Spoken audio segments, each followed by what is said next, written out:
Before we begin, can I just confirm which councillors I have joining online?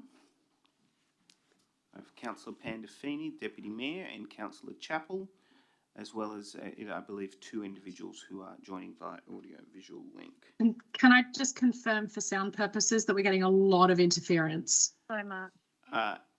Okay, we can hear you fine. Councillor Pandolfini? She's getting it as well. No, I'm getting like this unbearable scratching noise. Okay, and it sounds like there's nothing we can do about it, but we will endeavour to try our best. Is that correct? All right, thank you.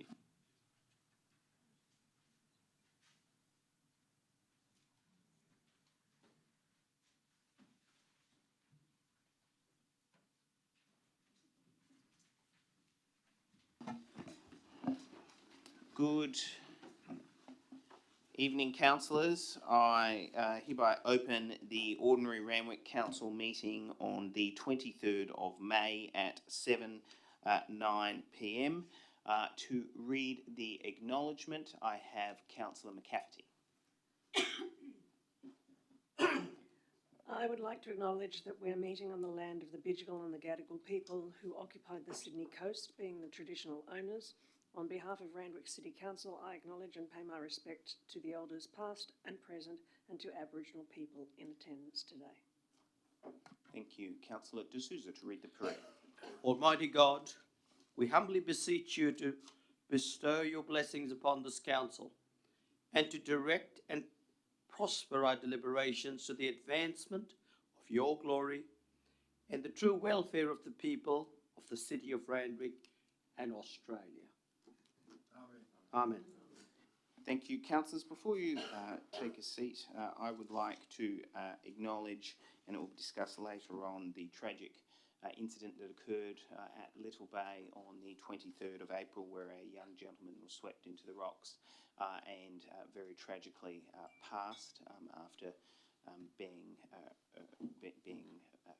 rescued from Randwick lifeguards, and then a very heroic rescue as well from individuals from the Coast Golf Club who were golfing at the time. They did undertake CPR, but the gentleman did later pass. I'd like to have a minute of silence in recognition of the individual who was lost.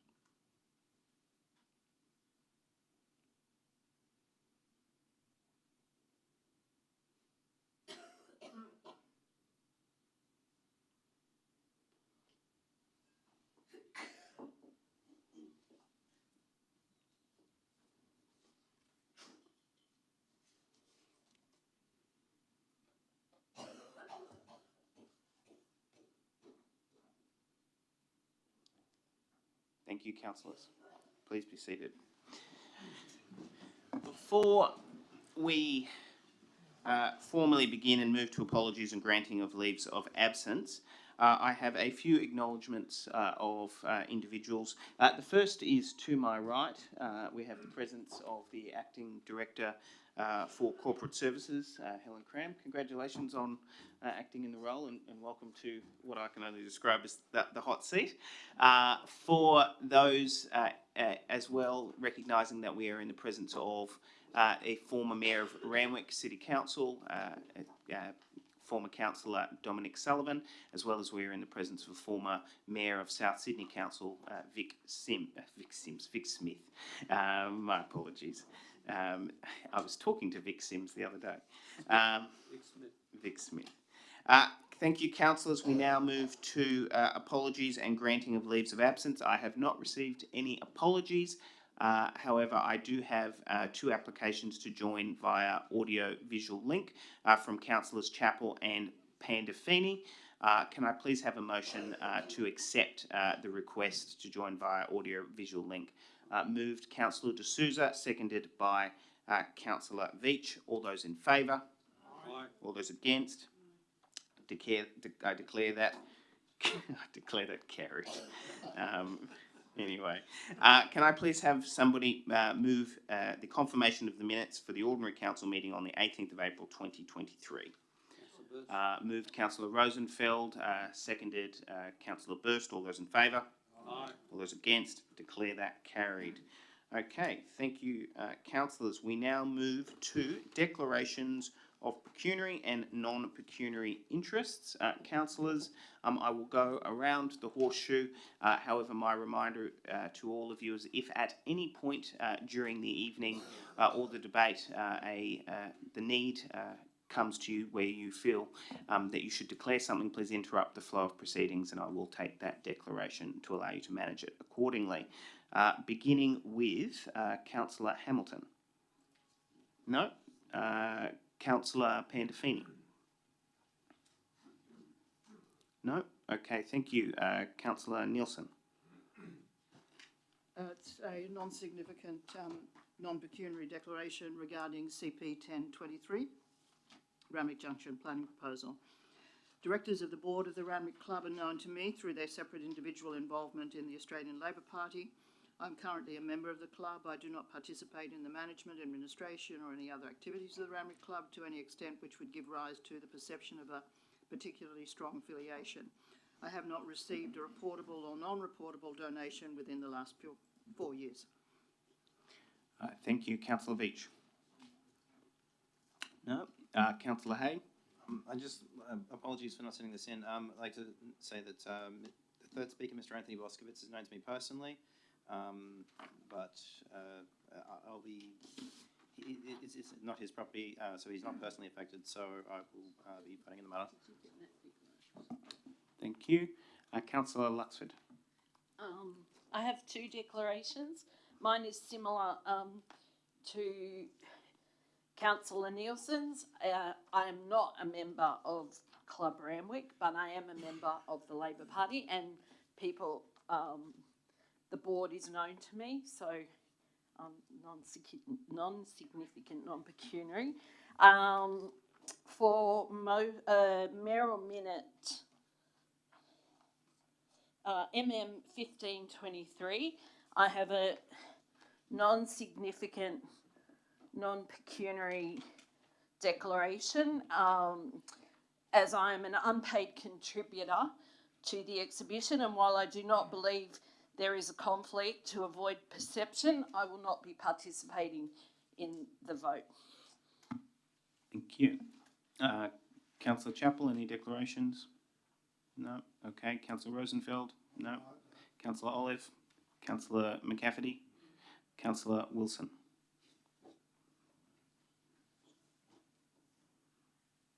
I'd like to declare a non-significant, non-pecuniary declaration re CP 10 of 23. I'm acquainted with some members of the board of the Randwick Club. I have been a member of the Randwick Club in the past. I may possibly be still a member of the Randwick Club. I haven't been there for some time. And I've never received a reportable or non-reportable donation from the club. Councillor Sid? Thank you, Mr. Mayor. Also, I declare a non-significant, non-pecuniary for CP 10/23. The board members are known to me and I am a member of the club. Thank you. Councillor Burst? Councillor De Souza? Mr. Mayor, I too would like to declare a non-significant, non-pecuniary interest in the same matter of the Labor Club. I was a member of the Labor Party. I don't have any interest, but I still have those values, core values of equity, social justice and a fair go for all. But I do know some of the directors at the club will be voting for the matter, but I have a non-pecuniary, non-significant interest. Thank you. As it relates to me, CP 10/23, I have a non-significant, non-pecuniary interest.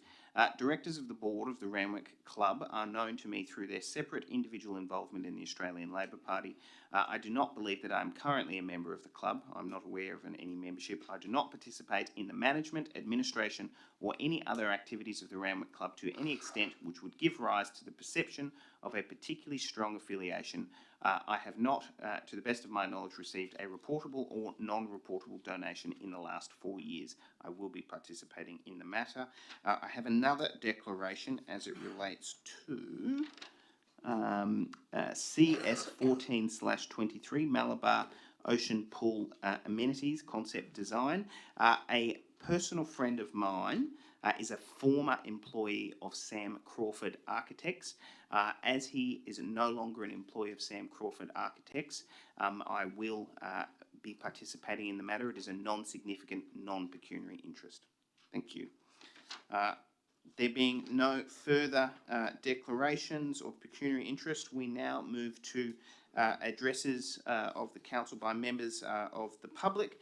Before I call the first address, I'd like to remind all members and read them a privacy warning that in respect to the Privacy and Personal Information Protection Act, members of the public are advised that the proceedings of this meeting will be recorded for the purposes of Clause 520 and 523 of Council's Code of Meeting Practice. Audio-video recording of the meeting is prohibited without the express permission of council. A person may be expelled from a meeting for using or having used an audio-video recorder without the express authority of council. For members of the public who are speaking today, councillors may ask questions at the conclusion of your address.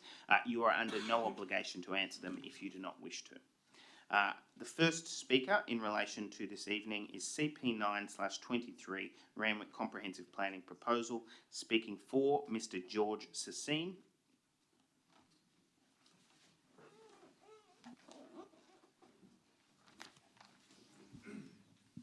Firstly, good evening all.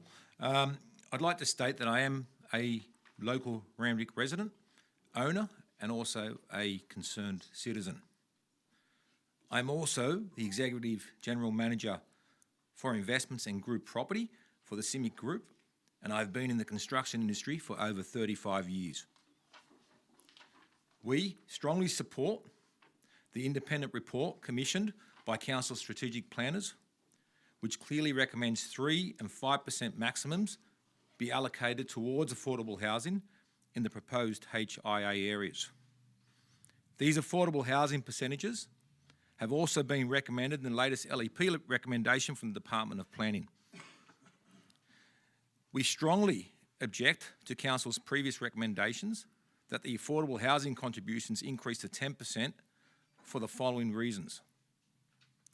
Since this independent report was commissioned by Council over 18 months ago, we have seen unprecedented inflation and hence bankruptcies in the construction industry. CoreLogic's construction cost index rose 12% in the last 12 months, with a similar rise the year before. As a result, CoreLogic's research notes that dwelling approvals have dropped 41% since March 2021, as it is simply unaffordable for people to build.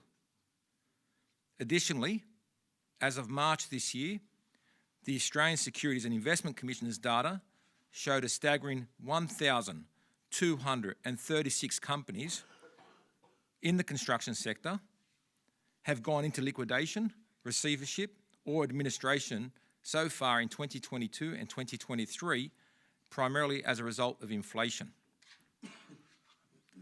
The HIAs identified have been supported by both Council's strategic planners and the Department of Planning in order to increase housing availability and hence improve housing affordability in the Randwick Council precinct.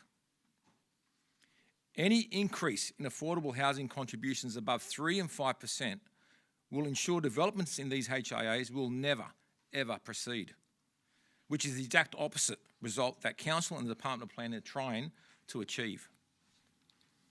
It will be challenging as it is for developers or builders to absorb any affordable housing contributions, right, including the 3% and 5%, let alone any more contributions.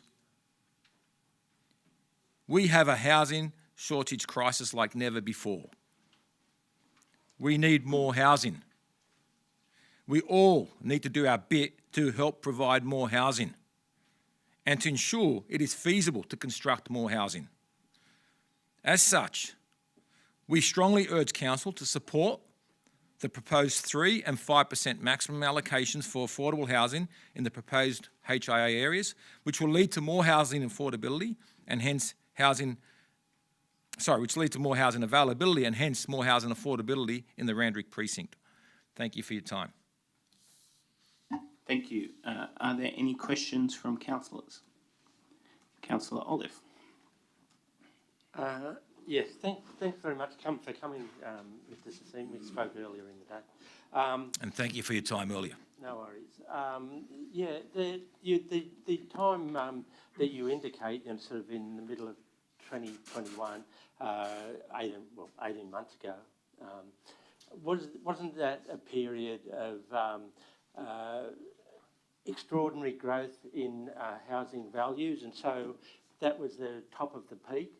And with interest rates and other factors, there's been a decline off that particular peak. So the period that you're looking at is part of a cycle, one which is sort of in the extraordinary time. So it climbed to great heights and is sort of coming off that. But what you're looking at, could part of that be a shakeout and just part of a cyclical situation?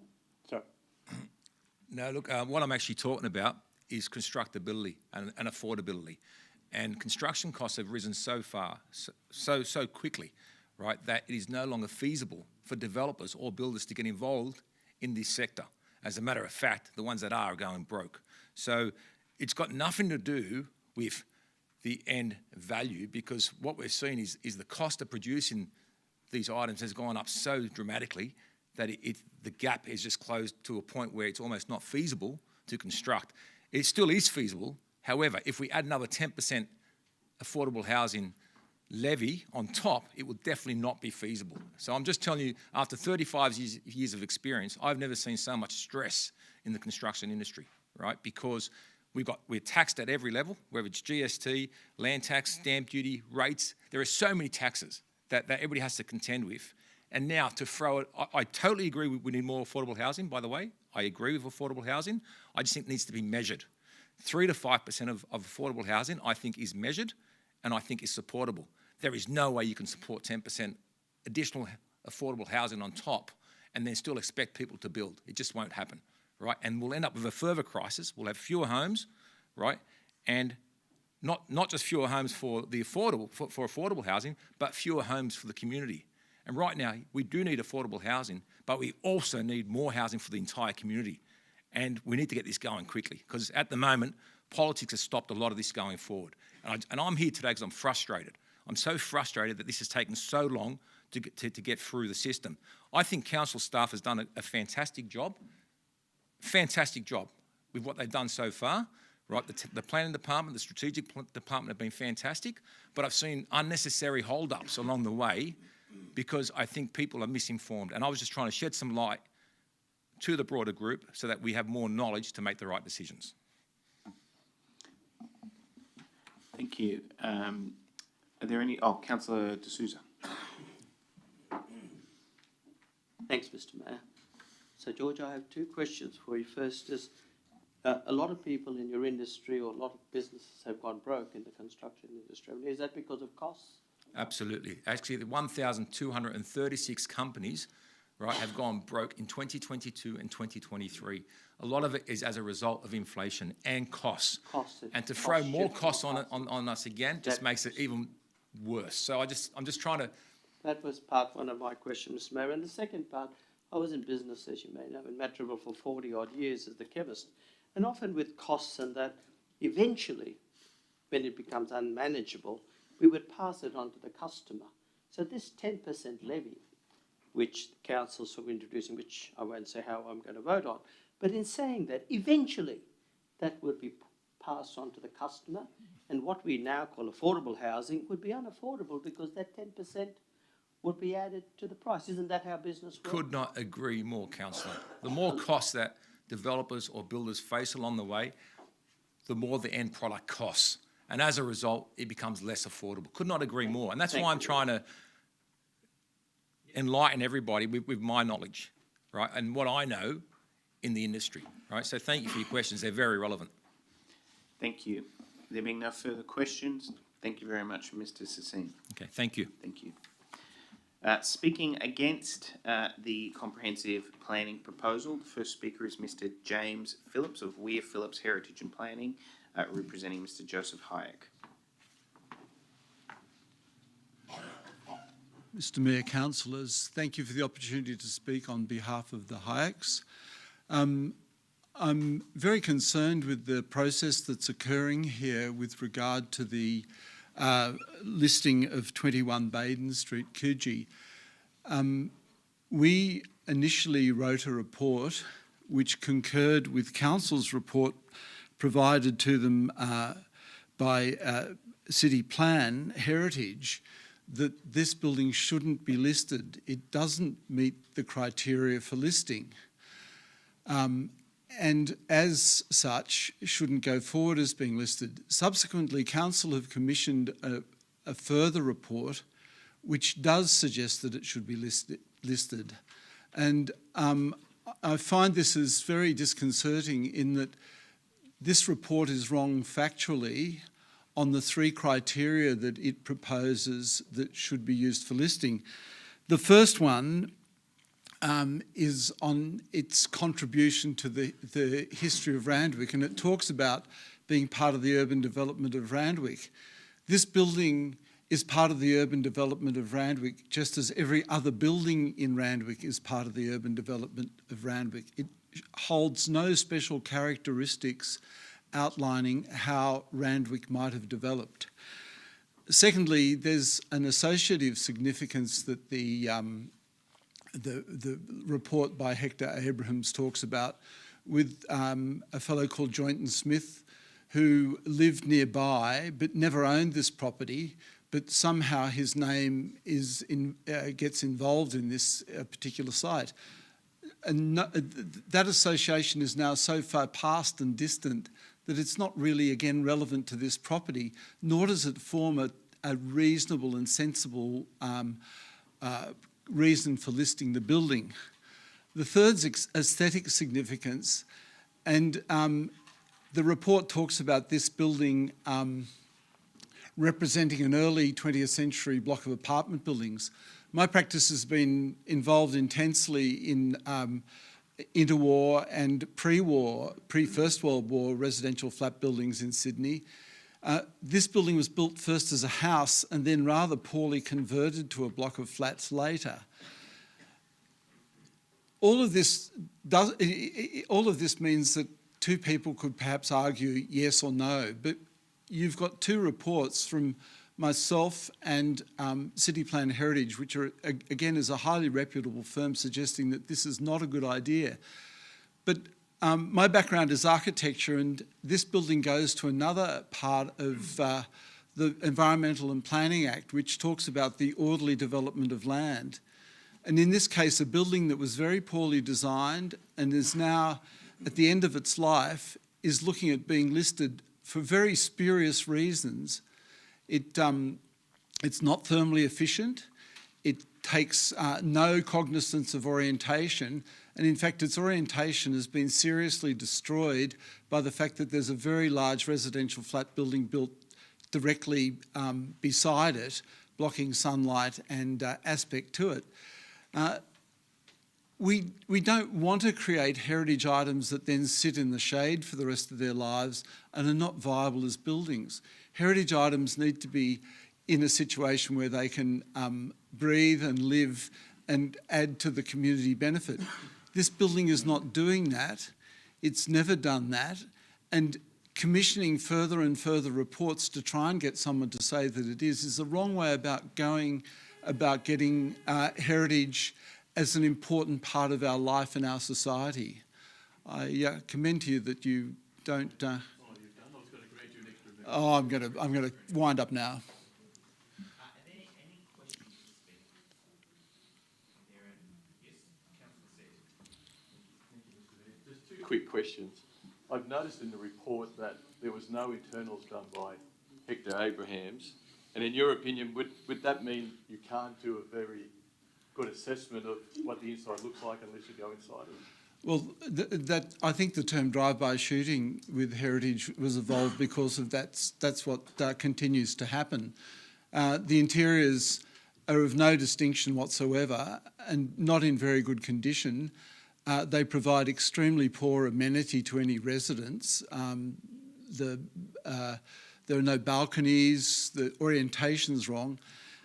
So yes, the interior should have been looked at, and to come to a conclusion without looking at the interior is a very bad way of going about dealing with heritage. Just another follow-up one. When I Google mapped it, the 2 blocks of units next door Yes. have, say, a walk-up front door in the middle, Yes. like a stairs going up and the attractive sort of Yep. rooms on the sides.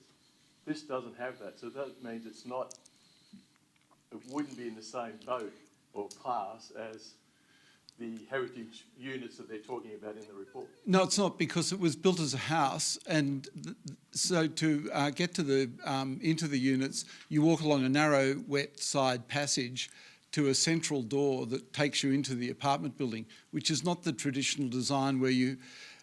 Even today, in our DCPs, we expect the front to be activated and you to walk into a place and to be able to see the entry and to see how the place functions, just for security.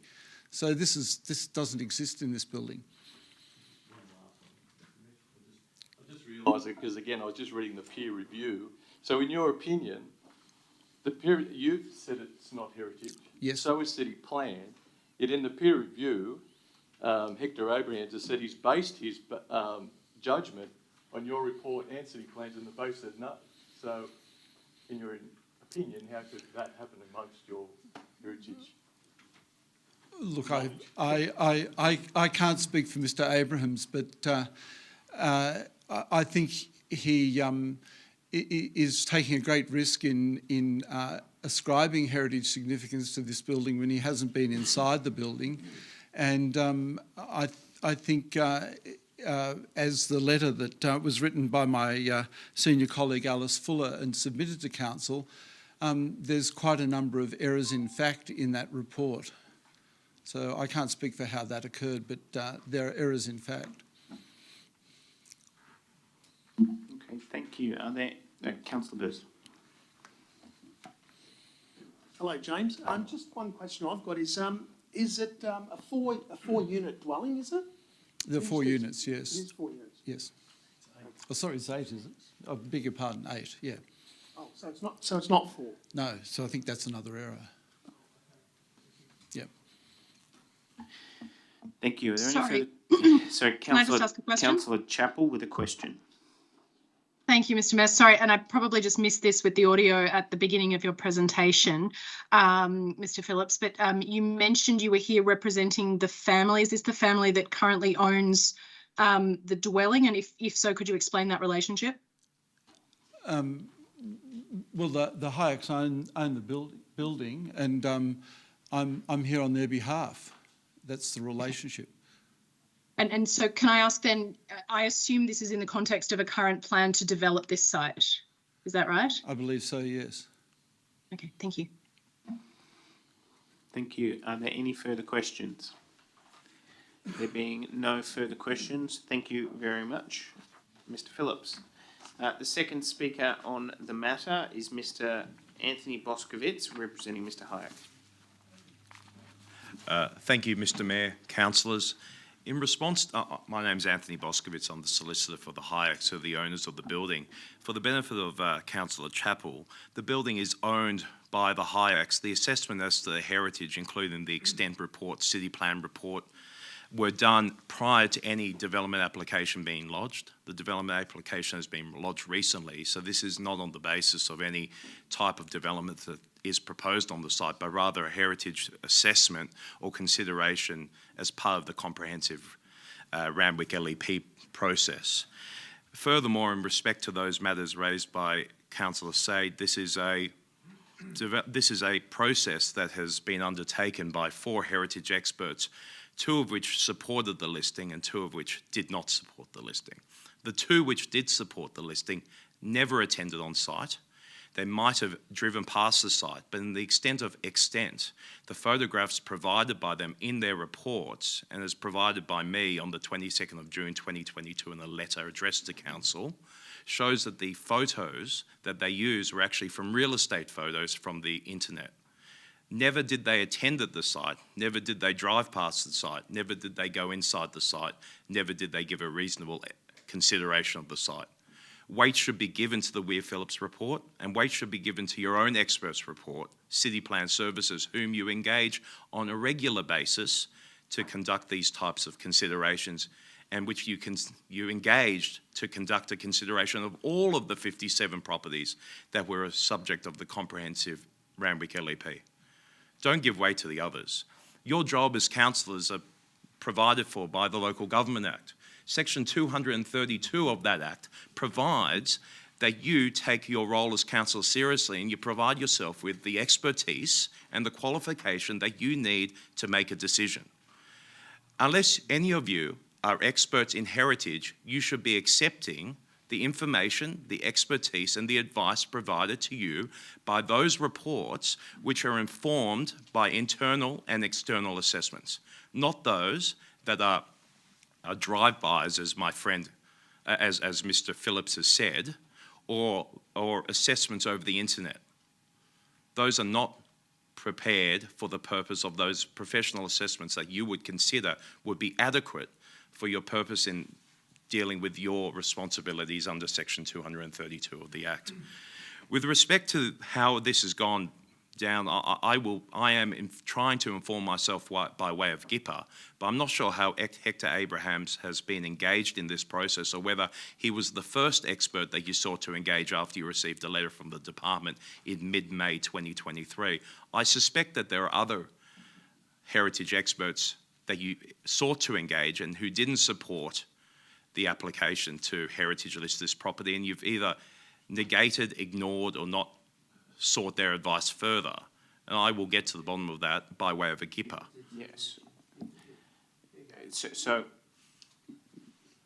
While there isn't a point of while there isn't a point of order, and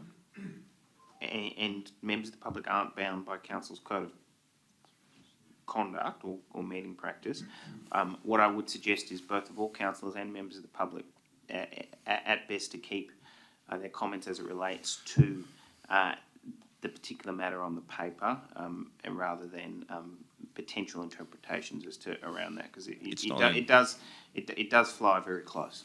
Mayor, it's not an interpretation. It's my right under the Act to be able to GIPA and make freedom of information, other requests of council with respect to how they deal with matters and how they seek to provide instructions to any expert that they wish to engage. There's no legal or other privilege associated with that, so I'm not flying by night.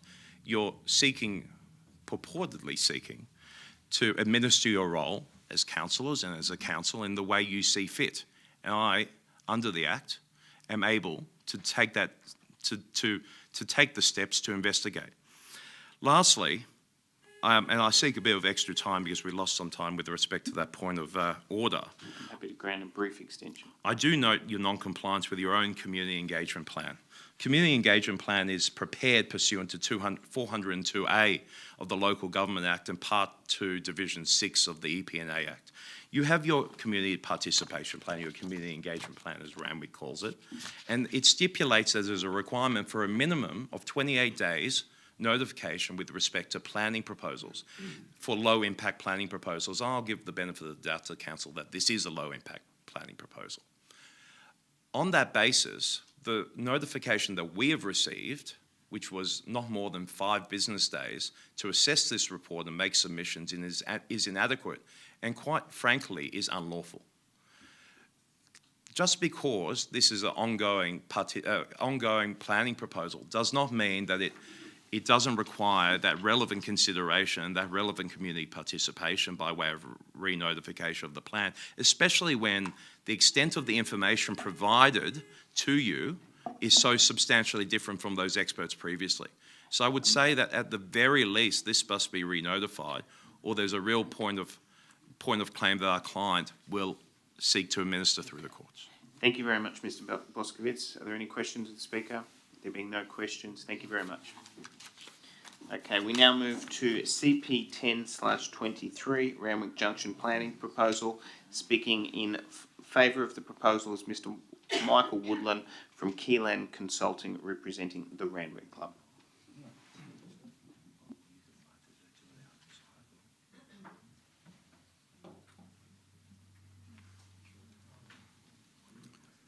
Good evening, everyone.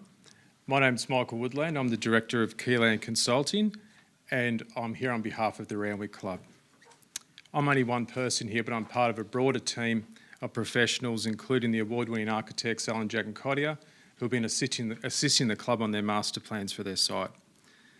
The club has always been part of the town centre, and we've been working strongly with council on our master plan for the last 6 years, responding to urban design, economic and heritage considerations.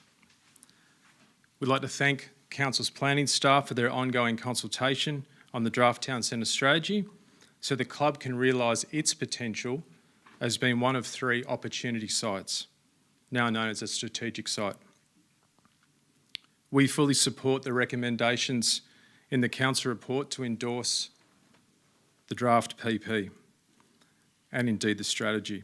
We support council's report, which recognises the critical part that the Randwick Club site can play in achieving the planning objectives to revitalise, provide jobs and housing while respecting the strong heritage values of the centre. The draft controls provide a real opportunity to deliver sustainable growth, activation and commercial uses on the northern end of the town centre. It's important to reflect why the strategy nominates this site as one of 3 opportunity sites. And it's 5 key reasons. 1, it's in a single land ownership. 2, close to public transport, namely the light rail. 3, as I said, we're a magnet to draw people to the northern end of the town centre. We have minimal heritage or strata constraints, and the blocks are separated by roads to other users. The redevelopment of the site makes it uniquely placed to fulfil its role as a strategic site for the following key reasons. It's entirely consistent with the objectives of the strategy in terms of sustainable growth, public domain, heritage, economic prosperity, housing diversity, transport, commercial users and so on. We note this has been tested twice by SGS, Council's independent economic analysis, and also their urban design. The second thing is we've engaged Alan, Jack and Codia to do a complete contextual analysis of the site and also provided a draft concept scheme. We've also engaged independent economic experts to look at the feasibility of the site. As I've mentioned before, it is in single ownership. There is a direct public benefit that can be delivered with the right controls. Having been a town planner for the past 30 years, I can say that single land ownership delivers projects. The Randwick Club was established, as many of you may know, over 60 years ago. It is a non-for-profit organisation. It supports many local groups, including the women's community shelters, youth off the streets, local schools and local surf clubs. It recently announced a major donation to domestic violence housing. The club wants to continue to play its part in supporting the local community. It supports Council's vision through the strategy for sustainable development with increased opportunities for jobs and housing. We also support the affordable housing contributions. There is strong planning merit in the plan proposal and the role the club will play. Finally, there are 3 fundamental things for planning proposals. 1, what is the strategic justification? Does it meet it? Yes. Does it meet the site-specific constraints? Yes. And is there a broader public benefit? Yes. Can I please grant a 1-minute extension if you like? I think that's pretty much it, Mr. Mayor. Thank you. Are there any questions? There being no questions of the speaker, thank you very much. Oh, sorry. Sorry. Councillor Chappell, you have a question. Sorry, yes, thank you. Just noting the Randwick Labour Club is known as an owner of pokies. Does this plan involve reducing the number of pokies? I understand the club had 80 pokies at last count that took about 2.8 million from the community last year. I'd be keen to know what the plans are in that space. I'm happy to respond to that, Mr. Mayor. So before you do, just for everyone, members of the public are under no obligation to answer questions if they would not like to. However, as you have indicated that you are willing to answer that, I will allow. As a town planning professional, the use of poker machines has absolutely no bearing on our recommendations or use of the club as a non-profit community asset. We've looked at this strictly from a town planning perspective, and that is not an issue that comes into mind with the planning under the EPNA Act. Thank you. I have Thanks very much. question from Councillor Said. I've noticed, what is the affordable housing percentages on the whole site? 7%. Thank you. We've done a good job there. Okay, thank you. Are there any further questions? There being no further questions of the Speaker, thank you very much. Thank you. Okay. I was just going to mention that I noticed that Councillor Chappell was off camera for about 3.5 minutes during that speech, and also on during his previous speaker. With code of conduct, I understand even people that are joining online need to be on camera, I believe. Sorry, the audio is very unstable from here, so I'm sorry. Yep. So Councillor Rosenfeld has raised a point of order as it relates to the Code of Meeting Practice. He is technically correct that those joining via audio-visual link should have their cameras on at all times. In this particular instance, Councillor Chappell has indicated that there is an issue with the connection. That was indicated by both Councillor Chappell and Pandafini prior to the beginning of the meeting. As a result, I'm willing to demonstrate a level of latitude around that, but I'd remind councillors that where possible you should keep your cameras on under the Code of Meeting Practice. Councillors. And for what it's worth, the audio issue has resolved, just the audio team. Thank you very For much, me, at least. Councillor Chappell. We now move to NM 28/23, motion pursuant to notice of motion from Councillor Veach, flooding in Houston Road, Kingsford, speaking for Mr. Stephen Sueno on the Committee of Management for the Presbyterian Church in Kingsford, who is joining via Microsoft Teams. Mr. Sueno, please begin if you would like. Good evening, Mayor and fellow councillors. My name is Stephen Sueno. I'm the building committee for the church. I think I'd like to thank Councillor Veach, also the council officer who have worked hard to remediate the issue that has been last for almost a year. And I guess the gravity of the situation warrants something that to be tabled at this meeting at this point in time. I think if you look at the notion that's been put forward by Councillor Veach, there are multiple issues that we are trying to address as a non-profit and religious organisation. One of those impact which resulted from this excessive flooding is that the shop, the Design Arc shop, which is opposite to our church, having to resort to a sandbagging exercise to avoid the water going into the shop, and us as a community organisation having had to resort, members of our congregation having a wet feet on a Sunday service.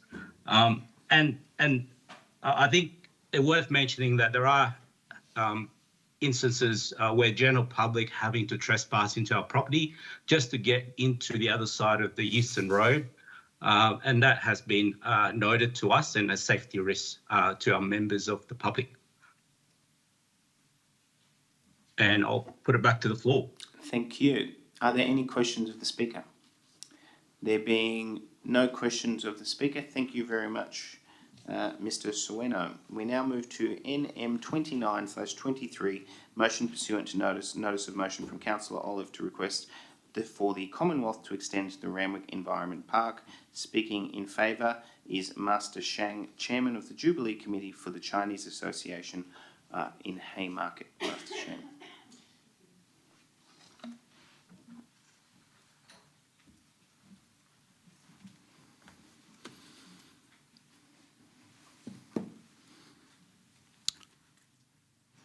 Master Shang, on behalf of Chinese Association, the national peak body representing 1.4 million Chinese living in this country. The reason for me to abruptly decided to attend this meeting, to go for favor of this decision for the environment park, was the fact that before I went back to China, I talked to some of the councillors sitting here today, right, especially Councillor De Souza. In his recommendation, that very park present a golden opportunity for our sister city relations with Hangzhou. for my role as the public officer and also the chairman of the Jubilee Committee, I reached to Mayor yourself. That's before the launch of the Jubilee, which is the 21st of December last year. I had a launch in Canberra while our Chinese community leader were in Beijing. Together with Wang Yingxian, you call her Penny Wong. She represents Australia as foreign minister. So that's why by having this sister city relations, I always make sure that for the 50th anniversary of China-Australia relations, we, the community, I've been running my community platform for the past 35 years.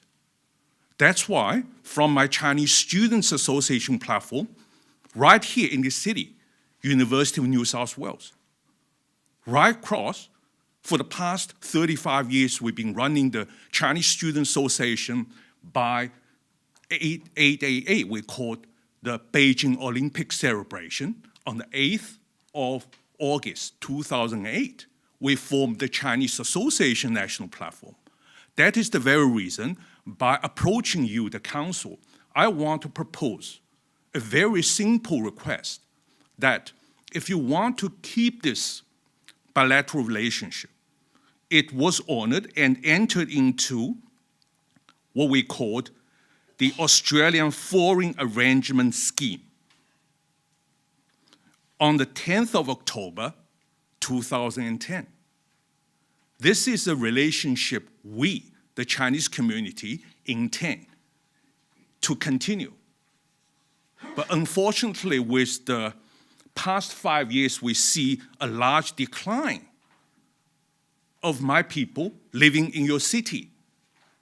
We have, from 2021, now we have 13,656 people living in this city, while 2016, we have 20,232.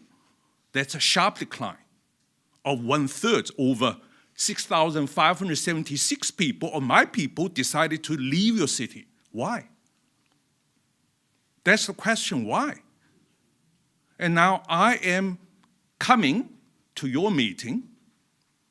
I'm not intending to crash your meeting, but I'm intending to present this proposal that I discussed with Councillor De Souza a couple of times, and then I was talking with one of the director, Katie Anderson, and I was approached and saying, yes, the new general manager, Ray Brownlee, would like to hear from you, Mr. Sheng, and we intend to gift a garden called the Jubilee Garden in this very park.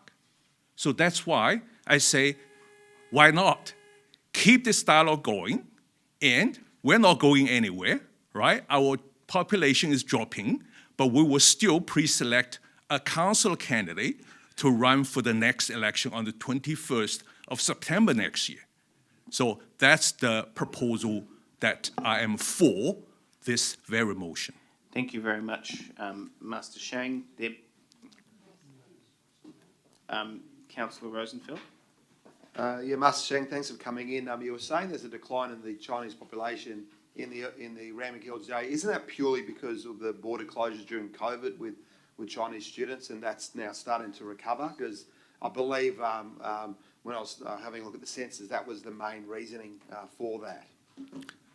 Because from my Chinese student platform, in that university alone, right, we have over 20,000 international students, and 70% are from mainland China, with other Chinese students from Hong Kong, Taiwan, Singapore, Malaysia.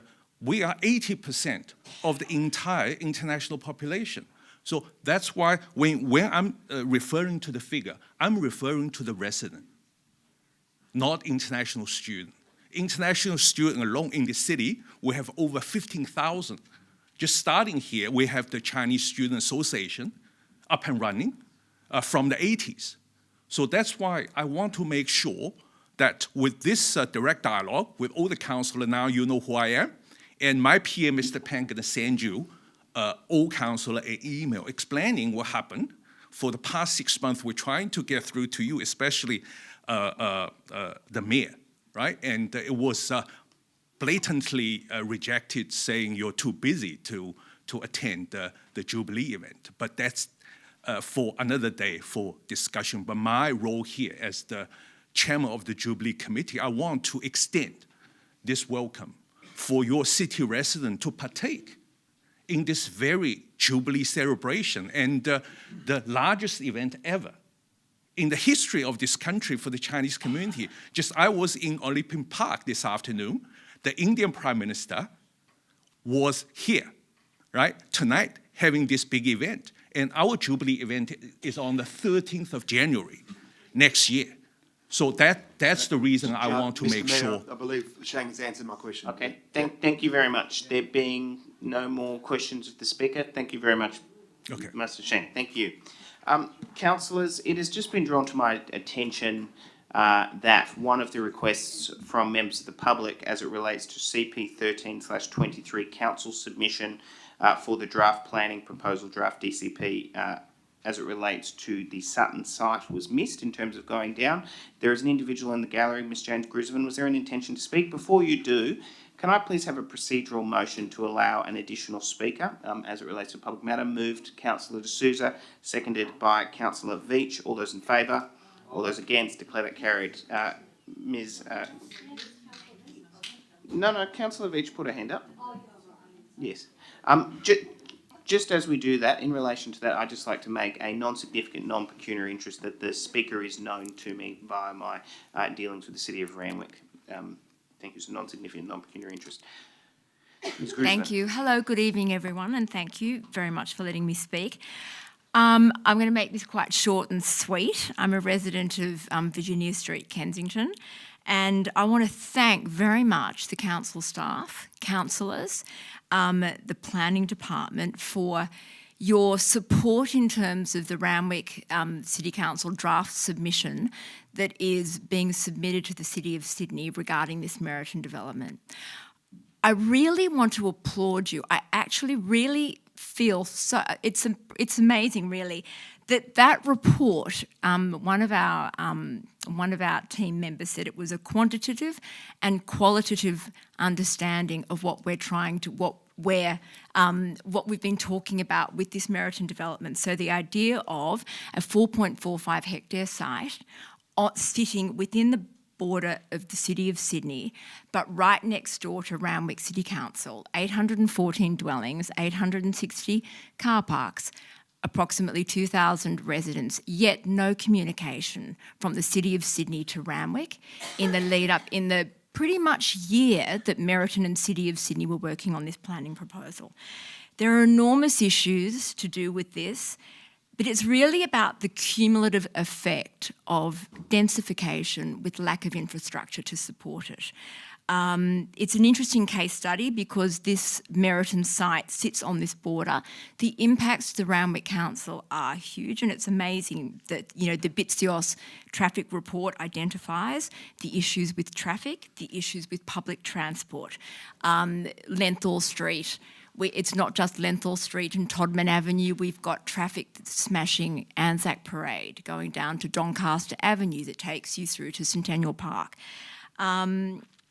Also, we have significant overshadowing with the West Kensington Heritage Conservation Area. It's fantastic to see that you've identified that and that it is something that is very important to Randwick Council that has been identified and that you're looking at that as a serious issue. Overshadowing the maximum height, a 90-metre tower that's sitting at 905 South Dowling Street, which actually sits really on Link Road, that will have a very detrimental effect to blocking of sunlight and overshadowing on West Kensington, but give maximum profit to Mr. Harry Triggerboff and Meriton. So anyway, I just wanted to thank you all very, very much. I know that quite a few of you got a number of submissions. So I think on behalf of the residents of West Kensington, Rosebery and beyond, I'd like to thank you. Thank you very much. Councillors, are there any questions to the Speaker? There being no questions to the Speaker, thank you very much. All good. Thank you. There being no further speakers, what I would like to advise members of the public who are waiting for particular items is that we will be moving through the business paper in the order in which it appears. And so it may, depending on the order at which you are awaiting an item, it may be some time. There are copies of the business papers outside if you would like to watch them. As a result, we now move to mayoral minutes. The first mayoral minute we have to consider is MM14/23, New South Wales Public Libraries Association Early Literacy Campaign, Birth to 5, Read and Thrive. Councillors, I take the mayoral minute as being read and commend it to the floor. The origin of that mayoral minute has come from our library staff who do an exceptional job, and I thank them for raising this particular campaign with me and requesting that council adopt as a position. I commend the mayoral minute. I have a hand up from Councillor Chappell. Councillor Chappell. Thank you, Mr. Mayor. Thank you, and thank you for bringing this motion, which we obviously strongly support and recognise the importance of. I just wanted to probably ask a question of you, just clarifying what it means that we support this and what we as councillors can do to help back it all in. Thank you, Councillor Chappell. From my understanding, Council signs on to the key asks as it relates to this particular campaign and is included as a signatory in support of it. Further actions as it relates and intended from this, I would have to defer to the relevant officer, but they're the key components as it relates to that. Does the Director have anything to add? Thank you, Mr. Mayor. Yeah, it is just that the libraries will continue to have that focus on early education and early literacy and proceed and continue with the 0 to 5 learning for babies and reading. Thank you. Are there any further speakers? There being no further speakers, I do not need to close the debate.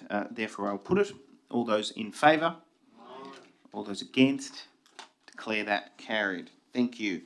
We now move to MM15/23, Financial Assistance and Donations, April to May 2023.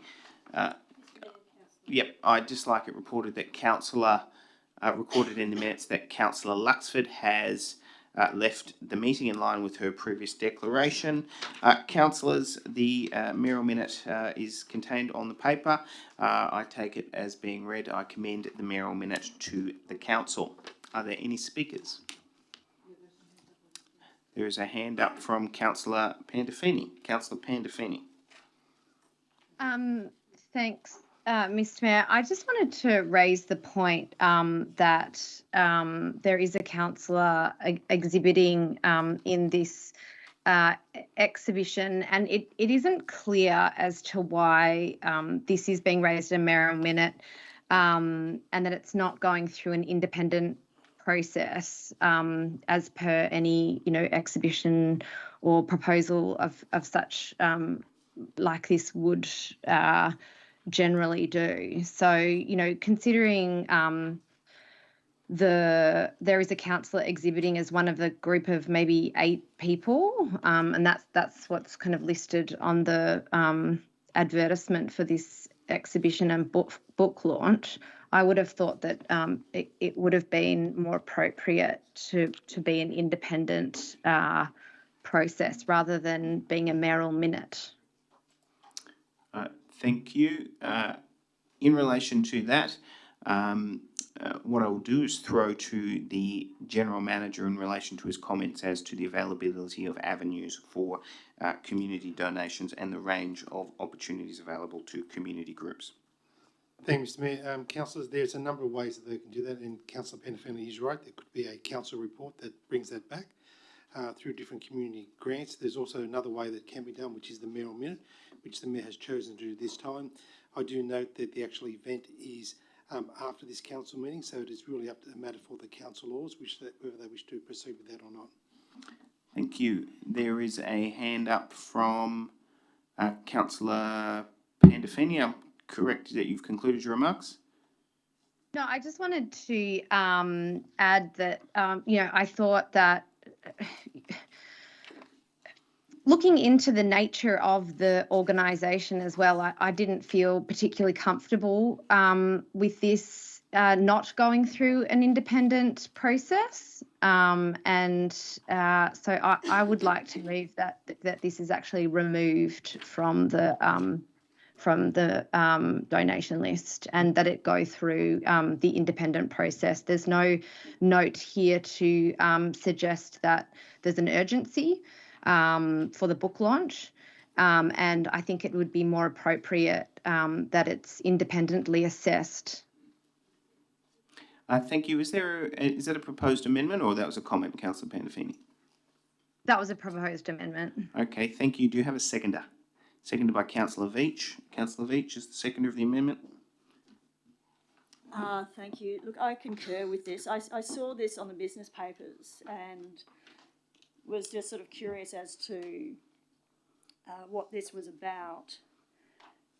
We saw on the notes that it was auspiced by the Australian Museum of Contemporary Photography, which I hadn't really heard of before. So we found a website which had no images or information. It was literally just a white page with one paragraph of text.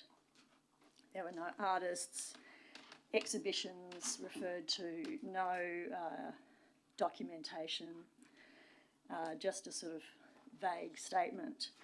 There's no Instagram presence, which is very unusual for a group of artists, not to have a proper website or Instagram page, but actually Councillor Olive did find a Facebook page. And I looked up the about on the Facebook page, and see if I can find it. The bio, it says, the AMCP exists on friendships, not partnerships. It is the idea of two friends penciled on a napkin. Now, that's fine. Totally fine with individuals getting together. It doesn't have to be a formal arrangement. Having exhibitions, putting together publications, that's completely fine. But the question is here, is it appropriate for council to be putting almost $4,500 towards a group which is literally just a Facebook page?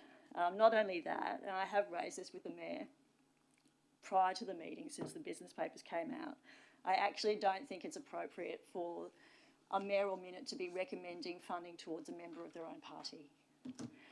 So there are other avenues. They can apply for a grant. To have an exhibition takes several months of planning. They could have applied for a grant. They could go to Barrett House, which has no fees.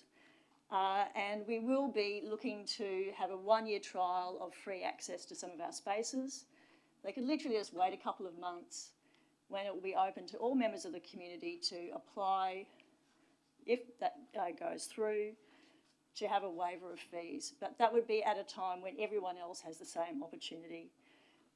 So, councillors, I think we really need to think about this. I believe the Mayor does have a conflict, I'm sorry. It is literally providing $4,500 to a member of your own party for an exhibition when they could have applied for a grant. And also just the bona fides of the group. While it's good to have an exhibition, it needs to be judged on a merits-based as stated and described by Councillor Pandolfini. Thank you. Thank you. I had a hand up from Councillor D'Souza. Councillor D'Souza. Okay. Mr. Mayor, I respect the role you play in our wonderful council and bringing the people together. And of course, part of it, the fabric of our community is that sense of community we try so hard to maintain and keep. What you're doing here is doing just that. We had Master Zhang, he's gone now, but he too was talking about helping to build a better community. Now, I think the General Manager would have told you if it was above your budget or not within your financial capacity. I know what the figure was. I don't know if it's changed. So I understand, or well, actually I don't understand why the Greens are protesting against this. But in doing that, I think it's very important if you're of the view that this will help build a stronger community and supports a group of people, the Greek community in particular, who've made such a difference to our suburb over the years, if it'll help build stronger bonds and bridges, I fully support it. But more importantly, I support you because you've made a decision. You've always made decisions which you evaluate, and in doing so, I believe it has a lot of good that can come out of this. So you've certainly got my support. Thank you, councillors. Are there any further speakers? Councillor Nielsen. Yes, I'm concerned, I've got to say, about the amount of money that is being waived. I'm not so. I support some support being given to this group, but it does seem quite an exceptionally large amount for the waiving of fees. I hate making on the run sort of financial comments because presumably this group have been told that this is the fees that are going to be waived.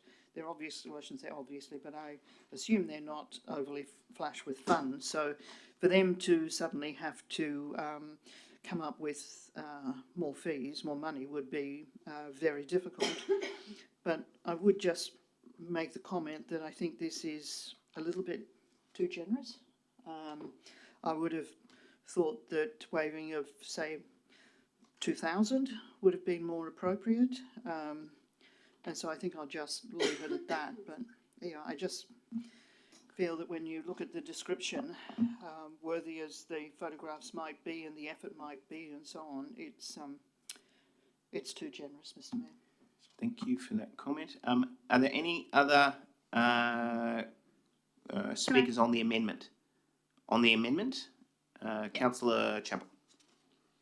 Yeah, just very briefly, I think the exhibition sounds great. I'd love to go to it. I think the suggestion that it be held in an alternative venue that, as Councillor Nielsen says, doesn't cost $4,500 sounds appropriate to the scale of what this is. And I'd also just say, I think we're very careful, I know all of us, with our disclosures about conflicts of interest, and we will disclose if we know somebody who is speaking on an item. And I think having a motion come through a mayoral minute where it is directly supporting a member of one of the parties in this place and expecting... Thank you. I have a point of order from Councillor Hamilton. Councillor Hamilton. Yes, I think that Councillor Chappell's pulled the meeting into disorder. According to 1511D, she is imputing the improper motives of the mayor, and we have been instructed all the way along throughout our time as councillors that it is up to us and only us to declare any conflicts of interest at the beginning or during a meeting. So implying that the mayor, and it's the second time I've heard it and that's why I've jumped up now, that he has done anything wrong is actually out of order.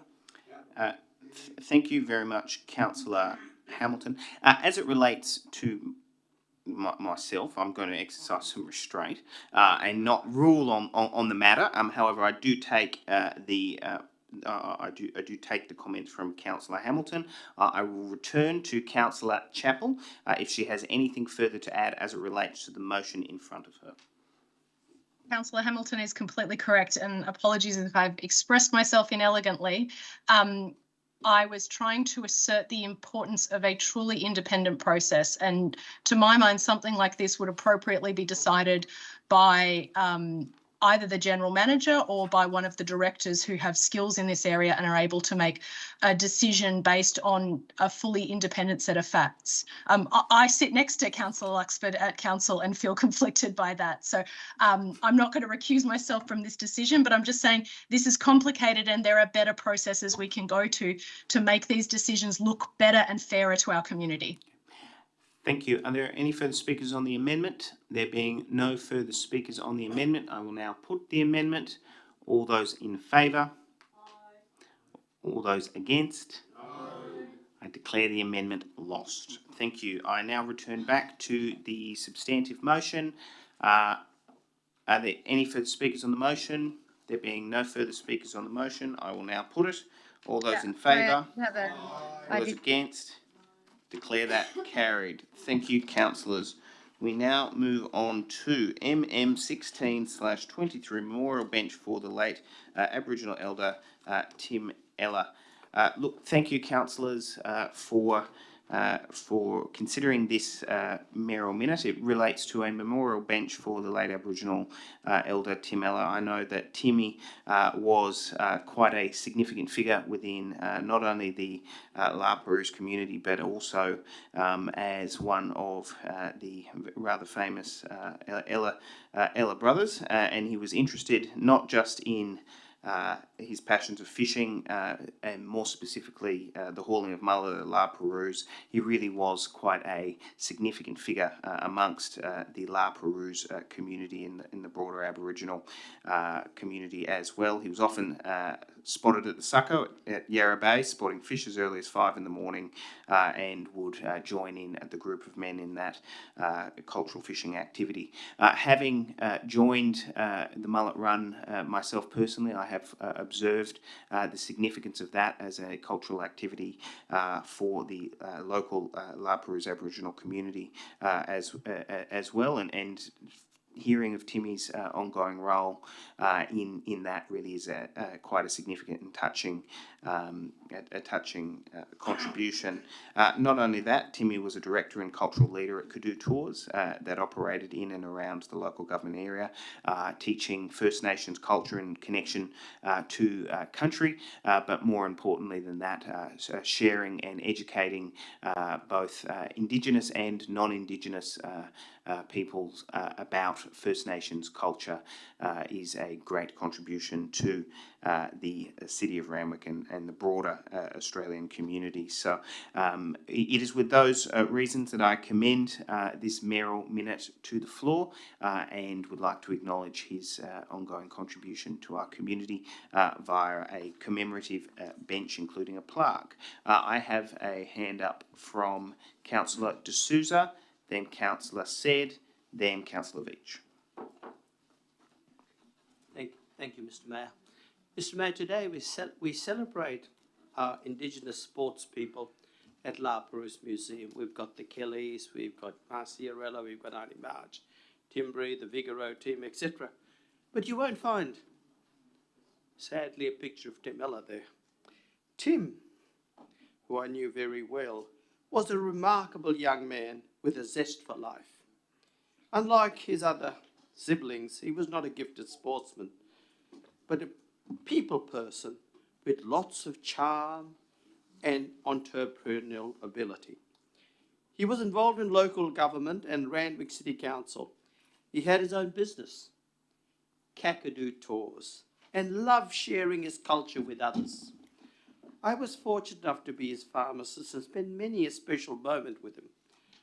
Once when I asked him how his brothers were, Gary of course worked for our council, and Mark and Glenn and others, I said to him, how did they develop this wonderful rugby talent?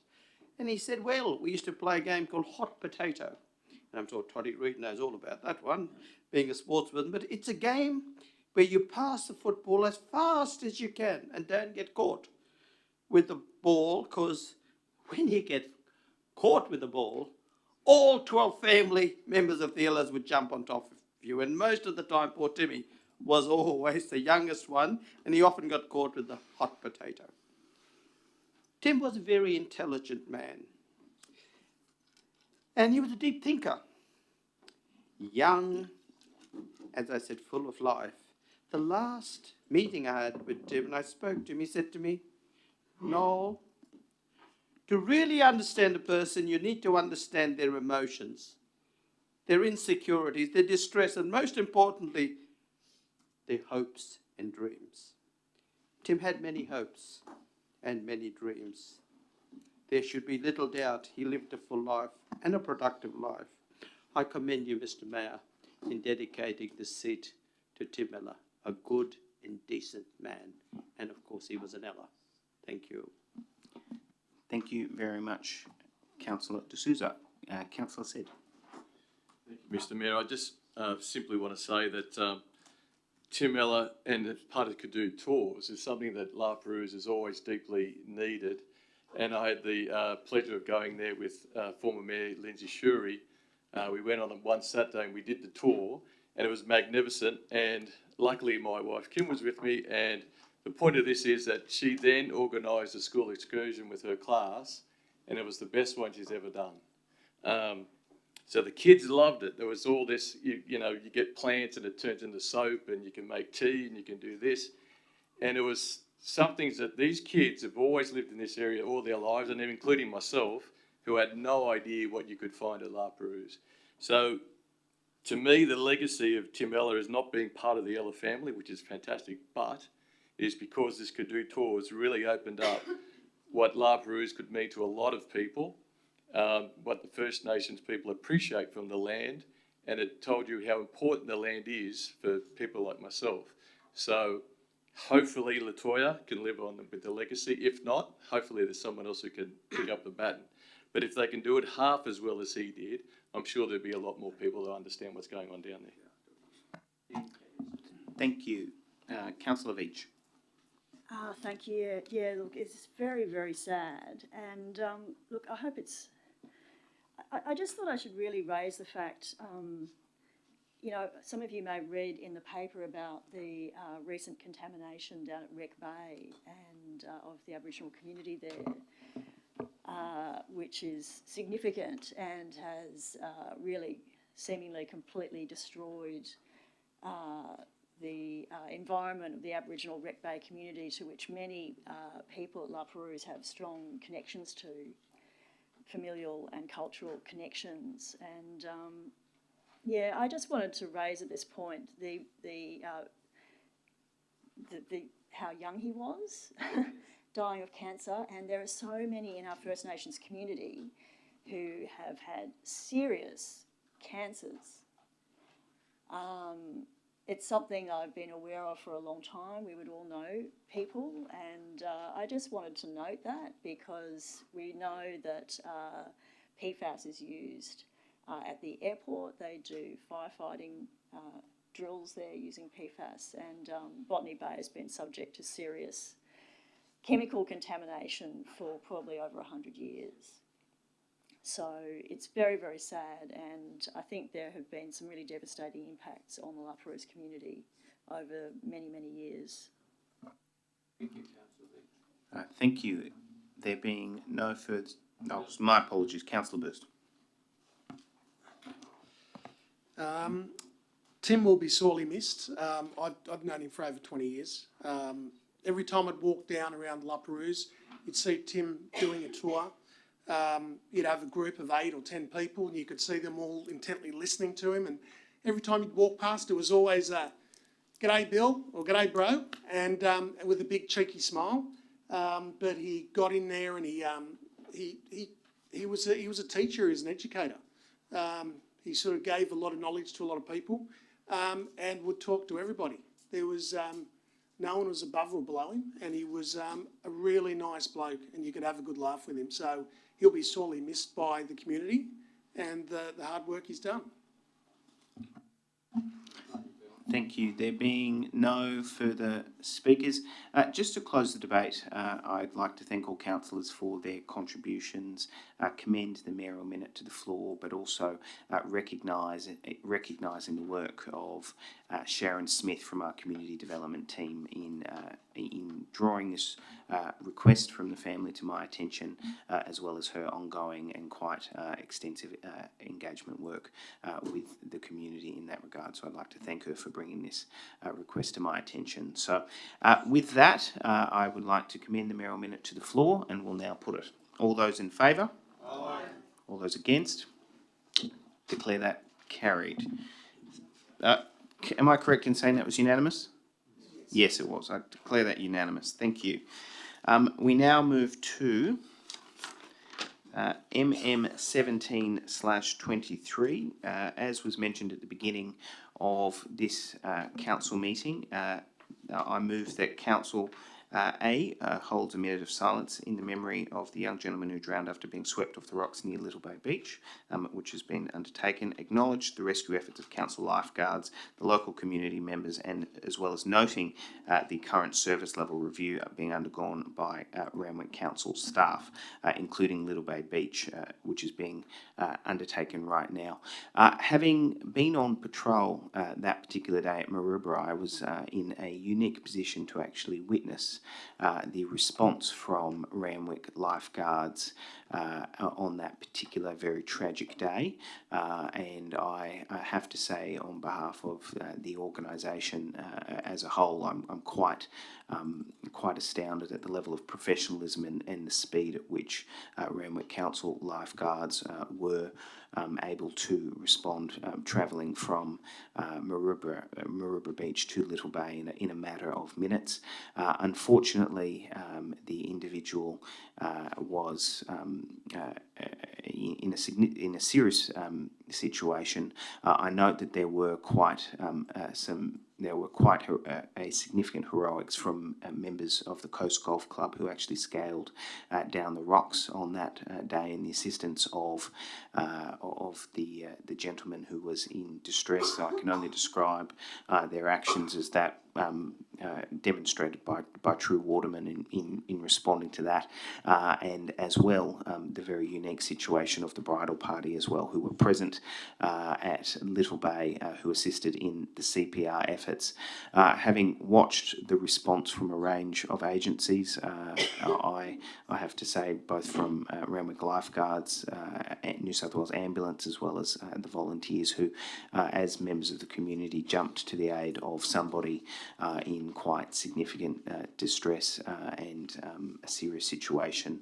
I can only commend that significant heroics of those volunteers, but also those in paid service as emergency service workers. I very sadly learned that the individual did since pass, but appreciate the work of the individuals who did respond, and would like to, on behalf of all of the Randwick community and Randwick Council, express a sincere thanks for that response, as well as express our condolence to the family of the individual who tragically passed. I note that this is not the first dangerous or serious incident at Little Bay, but is one of several which has now occurred, and am pleased to report that Randwick Council staff are at the moment in the late stages of a detailed review of Randwick Council service levels as it relates to lifeguards at that particular location, and will hopefully have more significantly to say in the very near future. But in this particular incident, I'd like this mayoral minute to really recognise the rather heroic response of those who were on the scene, to express our sincere condolences to the family of the individual whose life was lost on behalf of our community. And with that, I commend the mayoral minute. Are there any speakers? There is a hand up from Councillor Chappell. Councillor Chappell. Thank you, Mr. Mayor. Thank you, Mr. Mayor, and thank you for bringing this motion. I think we all needed a moment to reflect on the loss of this life at this beach, and also to take this opportunity to express our gratitude to the surf lifesaving staff who were so quick on the scene, and the community, those who were directly involved in trying to assist in this, but also just those around. I know a lot of us have been contacted by people who were there on the day, who had questions and concerns, and who were asking kind of what council's response was. And I really appreciate the response from the mayor and the staff on updating us on what had happened there and what the plans were, and in particular, the ongoing review. I know there's been a request from quite a few people around lifeguards at this beach. I've got to say the 3-minute response time is extraordinary though, and I just want to commend everyone involved. Thank you. Thank you very much. There being no further speakers, I'd like to commend the mayoral minute to the council. Thank you. All those in favour? Aye. All those against? I declare that carried unanimously. Thank you. What I might ask is, councillors, informally, do you require a break, or would you like to proceed through the agenda? Okay, thank you. All right. Councillors, is there any urgent business? sorry, that is correct. Before we do that, there is also a supplementary business paper. Thank you, Councillor Nielsen. For members of the audience, I have had a curse of the mayoral chair where there are two particular councillors whose name I will not state, who I regularly mix up for reasons I cannot explain.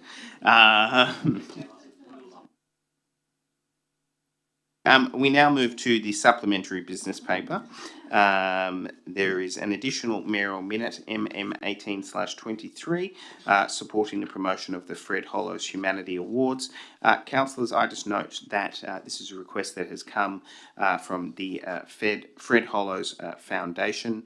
It has been a request, and this mayoral minute has been prepared in conjunction with communications staff in assessing this particular request, and I note the Fred Hollows Foundation and Fred Hollows' particular connection to the City of Randwick. As such, I commend the mayoral minute to the council. Are there any further speakers? There being no further speakers, thank you, Councillor D'Souza, for your contribution. There being no further speakers, I'll now put it. All those in favour? All those against? Declare that carried. There is also... No, I did not. QN 4/23, questions with notice from Councillor Chappell. Can I please have somebody move that the answers to the question with notice be received and read and noted? All those in favour? All those against? Declare that carried. Thank you. We now move down the business paper. Is there any urgent business? There being no urgent business, we now move to the in seriatim component. Councillors, as I'm looking down, could you please call out if you are seeking to challenge an item? For the councillors who are joining online, I'm looking down, so you will need to call out. A hand up will not suffice. Okay, thank you. We go to GM 5/23. Okay, unchallenged. CP 9/23. Challenged by Councillor Hamilton. Okay, thank you. CP 10/23. CP 10/23, Randwick Junction Planning Proposal.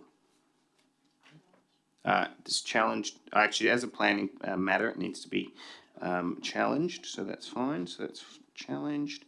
CP 11/23, variation to development standards under clause 4.6 to on the 28th of March to the 26th of April 2023. Does that require to be challenged? I don't believe it does, no. Okay, that is unchallenged. CP 12/23, affordable housing support for a sub-regional approach to affordable housing. Yep. Beg your pardon? Challenge, please. Challenged by Councillor Chappell. CP 13. Challenge. My mic's on. My mic's on. My mic's on. CP 13/23, council submission for the draft planning proposal, draft DCP and draft planning agreement 118 to 130 Epsom Road and 905 South Dowling Street, Zetland. By virtue of the significant event that has recently occurred in Councillor Hayes' life, I will move Councillor, challenged by Councillor Hay. Thank you. CP 14/23, appointment of a new delegate to the South Sydney Eastern City Planning Panel. Challenged by. You need to be challenged because we need to appoint a delegate, councillors. Okay, challenged by Councillor Said. Thank you very much. Okay, CS 14/23, Malabar Ocean Pools Amenity Concept Design. Challenged by Councillor Burst. CS 15/23, wheelchair access matting at Frenchman's Bay. Unchallenged. CS 16/23, challenged by Councillor Rosenfeld. CC 8/23, review of the Community Investment Program. Unchallenged. Oh, yeah, challenge. I actually heard it from Councillor Lutsford first. I'm going to move on. Thank you. CO 18/23, Investment Report, March 2023. Unchallenged. CO 19/23, Investment Report. Unchallenged. CO 2023 monthly financial report as at 31 March. Unchallenged. CO 21/23 monthly financial report as at 30 April. Unchallenged. CO 22 quarterly budget review March 23. Unchallenged. CO 23/23 investment challenged by Councillor Olive. Nearly got away. Can I please have somebody to move the unchallenged items?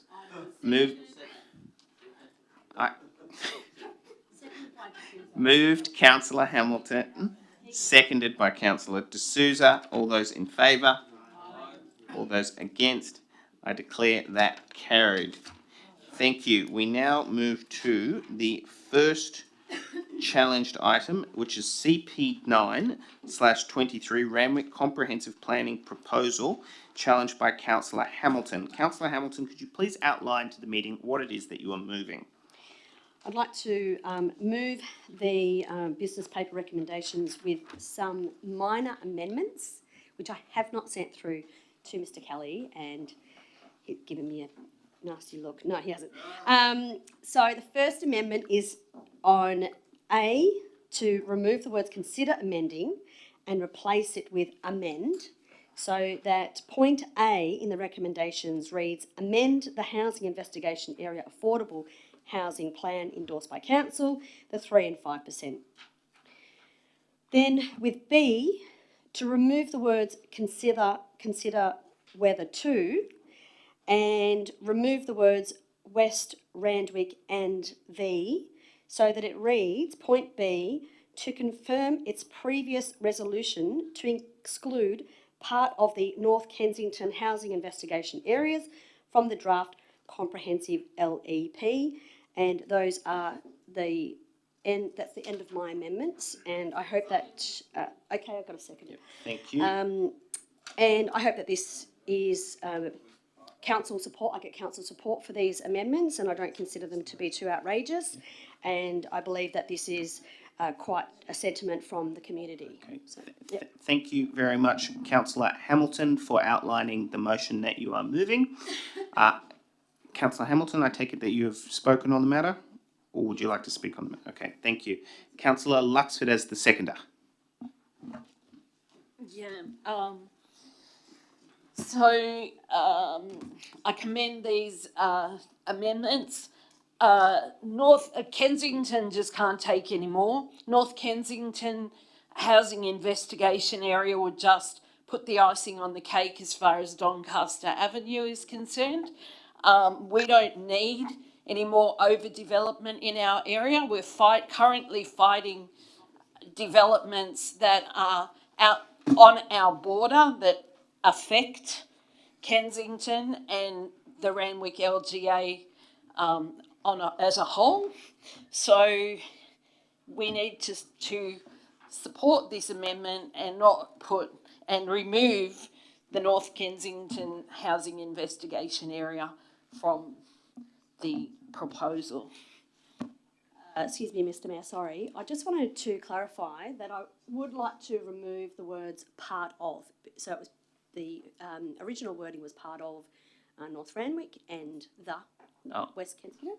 North Kensington, sorry, I think I've just got North and West mixed up. So yes, could we just remove part of so that it reads to confirm its previous resolution to exclude the North Kensington HIA. Thank you very much, Councillor Hamilton, in clarifying your intent.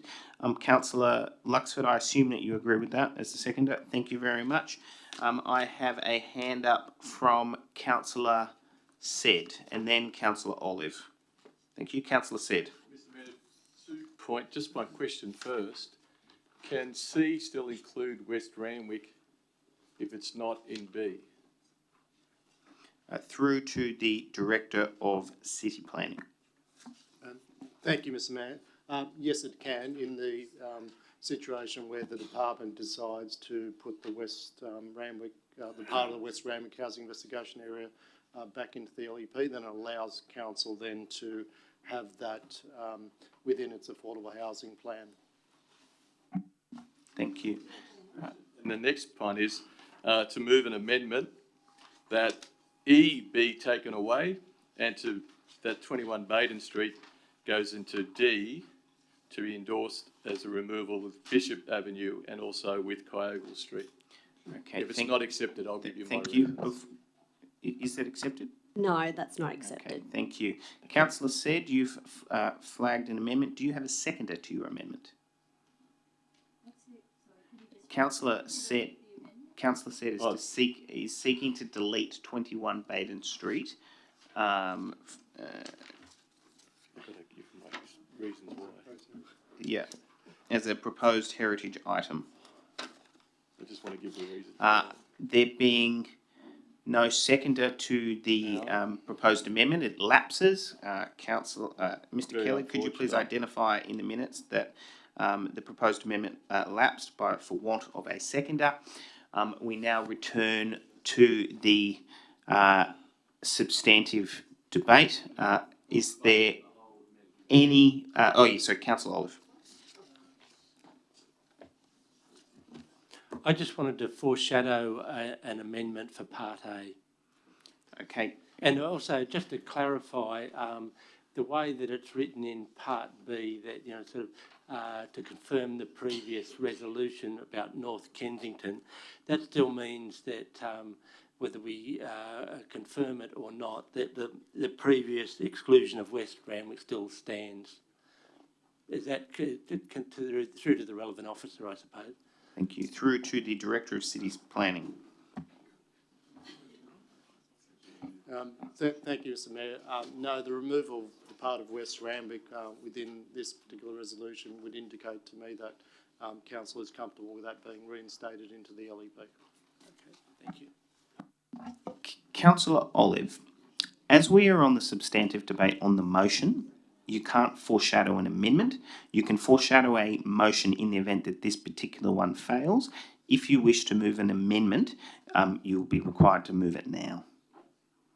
Well, then I'll move it. Okay, could you please outline what it is that you're seeking to move? Mr. Kelly, could you put that one We're getting some reverb on the... thank you.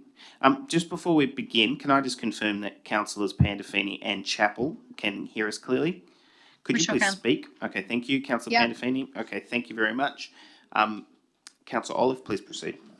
The 3 and 5%, which are alluded to in Part A, came from the initial consultant's report, from the Hill PDA consultant report, but they did a further one later, and we were shown that down to where they suggested a staged affordable housing regime, and that they justify that based on the fact that developments rarely are,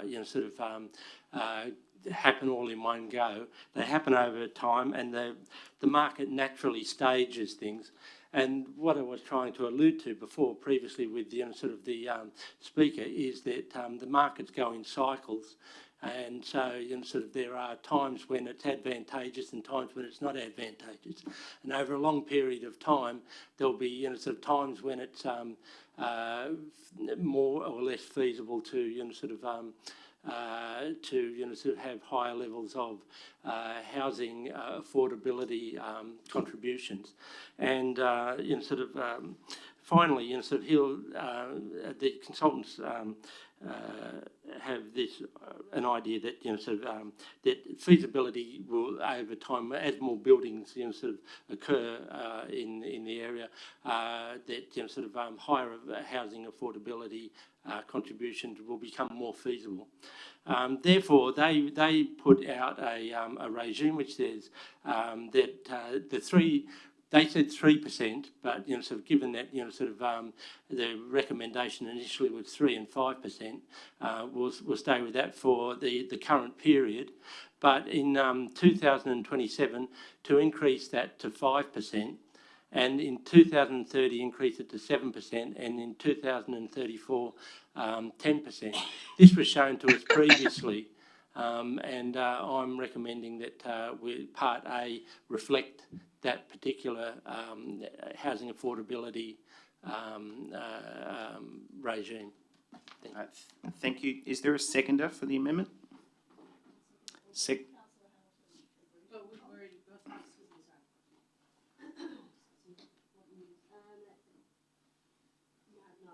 Okay, thank you. Councillor No, I Veitch don't is the accept it. seconder. Okay, thank you. Councillor Veitch reserves her right. I have a question through to the Director of City Planning as it relates to this particular amendment, having not cited it prior. On your first viewing of this particular amendment, I have two questions. One, do you believe that it is something that were council to propose this particular schedule of affordable housing contributions, which are staged over time, would potentially be acceptable to the Department of Planning or seriously considered, as my first question. The second question I have for you is, in the event that council were to resolve this particular, to request this particular schedule, would that lead to a greater overall quantum which is collected by council as it relates to affordable housing charges, or would it lead to a change in the way in which the rate is calculated? Thank you, Mr. Mayor. Just on the first question, council officers did put this option to the Department of Planning, and they indicated they would not accept it on the basis that they felt there was additional feasibility analysis that needed to be undertaken, and also by virtue of the fact that it is a significant change to the LEP, and the LEP would need to be re-exhibited. So unfortunately, they wouldn't accept that particular option.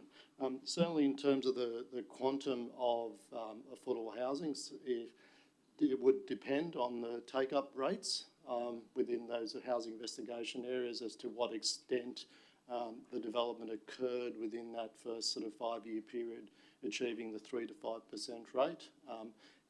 We could do make some assumptions and look at that, but I couldn't say exactly whether there would be some net increase in the number of affordable housing dwellings.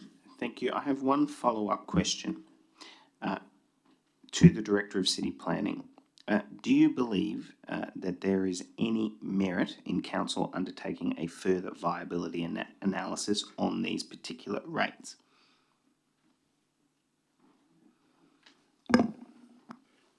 Thank you, Mr. Mayor. It's my opinion that it would unlikely to be well received by the Department of Planning, and it would be probably in council's better interest to look at reviewing the affordable housing plan and the circumstances around viability and feasibility after this LEP is in place and those housing investigation areas have been tested as to the efficacy of the delivery of affordable housing. Thank you very much, the Director of City Planning, for answering that question. In light of that advice, I cannot support this particular amendment. Are there any further speakers on the amendment? Councillor Chappell.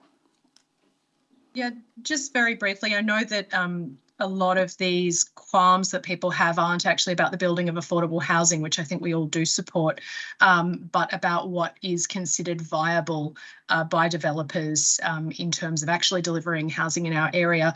And I would just note for that in the last quarter, house prices across Sydney have grown by 3%. And I think a lot of the costs are increasing. Those are increasing across the sector, but the consistent growth in price does tend to see developers returning quite extraordinary profits. And most of the times when we see these companies going out of existence is part of a deliberate business strategy called Phoenixing, which has been identified as the Building Commissioner as a real concern in the sector. Sorry, hold on. I'm finished. Thank you. So hold on. Councillor said, thank you. Councillor Chappell has concluded her remarks. I take it that Councillor said was not wishing to raise a point of order. It sounded like an interjection. What I would caution all councillors over is the fact that there were audible comments, including interjections, throughout Councillor Chappell's remarks. A councillor should be heard in silence when they're speaking. The only reason why they should be interrupted at any point is in order to raise a clear point of order as it relates to the Code of Meeting Practice. Can I just make a brief comment? I'm very happy to hear Councillor Said's interjection and point of order. I'm very happy to have that discussion. Councillor Chappell, we don't require a I'll say because I actually think there was a little bit of slander towards the That actual developer, as such, told us that there was 1,100 people went broke, that he's finding it very hard. He's struggling with the interest rates going up, with the cost of goods going up. And I don't think there's huge profits in it, and I don't think they're profiteering. We need people to put their money Thank you, Councillor. Councillor Councillor said you are straying into the debate. I rule that there is no point of order. The reason why I rule that there is no point of order is because I believe that Councillor Chappell was clearly and to the best of her intentions engaging with the substantive material. Councillors, I would remind all of you that if you're going to raise a point of order, it needs to be clearly outlined in the Code of Meeting Practice, and I would suggest that you should all be confident as it relates to that rather than using them as debating points to interject yourselves. Are there any further speakers as it relates to the amendment? Councillor Veitch, you did reserve your right, so that's fine. Yes, you're able to move a procedural motion at any point. I'd like to move that we pull point A out and vote on it separately from the rest of the group. Would that be possible? Could you just repeat your procedural motion? I just couldn't hear. To pull point A out to vote on it, then vote on the points B to E. Yeah. If that's possible. Is that possible? Thank you. Councillor Veitch, there is a procedural motion in order to do that, and I should go immediately to. The one comment I would say is that is what this amendment does. So there is an amendment. We're debating the amendment in front of us. So okay. So that's fine. Yep. No worries. Are there any further speakers on the amendment? There being no further speakers on the amendment, I will now put the amendment. All those in favour? All those against? Okay. I declare the amendment lost. Thank you. Do I need to go straight to a division on that? Because it's an amendment on a planning matter? I think I do. Yeah, councillors, it being a planning matter, I'm going to go straight to a division on that. My apologies. For all those in favour of the amendment, please raise your right hand. Okay, thank you. We have in favour Councillor Veitch, Councillor Olive, Councillor Pandolfini and Councillor Chappell. All those against.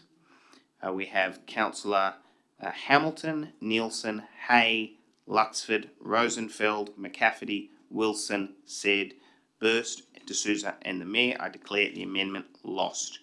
Thank you. We now return to the debate on the motion as moved by Councillor Hamilton. Are there any further speakers? I have a hand up from Councillor Veitch. May I now move the procedural motion to vote on item A separately? Okay, thank you. There's a procedural motion to split item A. From that, is there a second to the procedural motion? Seconded, Councillor Chappell. All those in favour of splitting the items and dealing with them separately?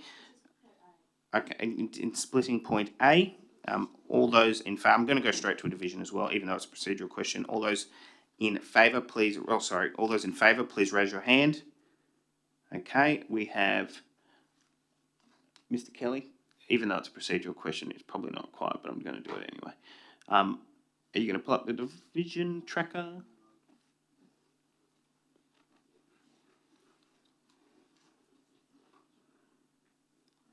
Thank you. Okay, we have Councillor Nielsen, Councillor Veitch, Councillor Pandolfini, Councillor Chappell and Councillor Olive. All those against the procedural motion? Okay, thank you. Councillor Hamilton, Councillor Hay, Councillor Luxford, Rosenfeld, McCafferty, Wilson, Said, Burst, D'Souza and the Mayor. I declare the procedural motion lost.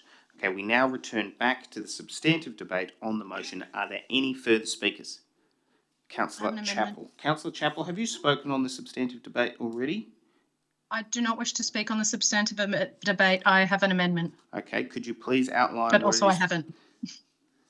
And I probably need to actually check with the General Manager if this is possible to move this on here.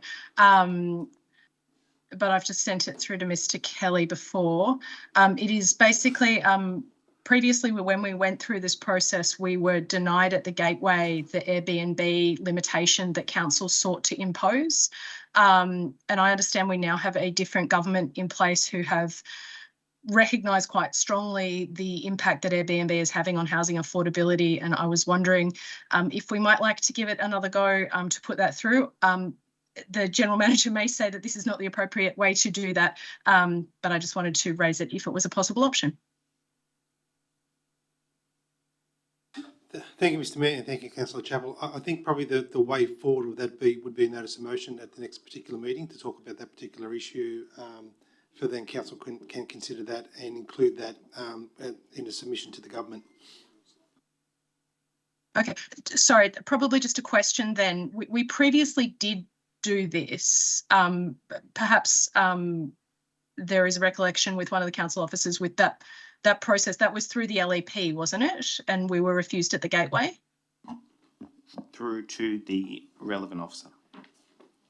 Thank you, Mr. Mayor. Yes, that is the case, but the substantive planning proposal in terms of the new LEP has not gone through a process by which council or the community has considered this particular aspect. And in that regard, it's considered to be probably better placed as a separate resolution of council and not attached to this resolution. Okay. Just so we won't be... Sorry, just before I return to Councillor Chappell, I actually have a question as it relates to this because it may assist the meeting in coming to a decision on this proposed amendment. Through to the Director of City Planning, were Council to express an intention to proceed towards a different Airbnb cap other than the state other than the state policy, in your professional opinion, what would be the most likely course of action to proceed?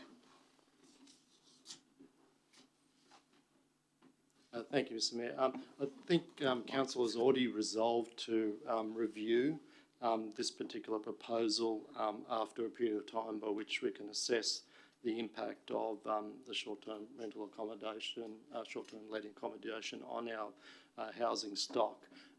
Council officers have been considering the decision of the Independent Planning Commission and the basis for it and some of the evidence that was put to the Commission.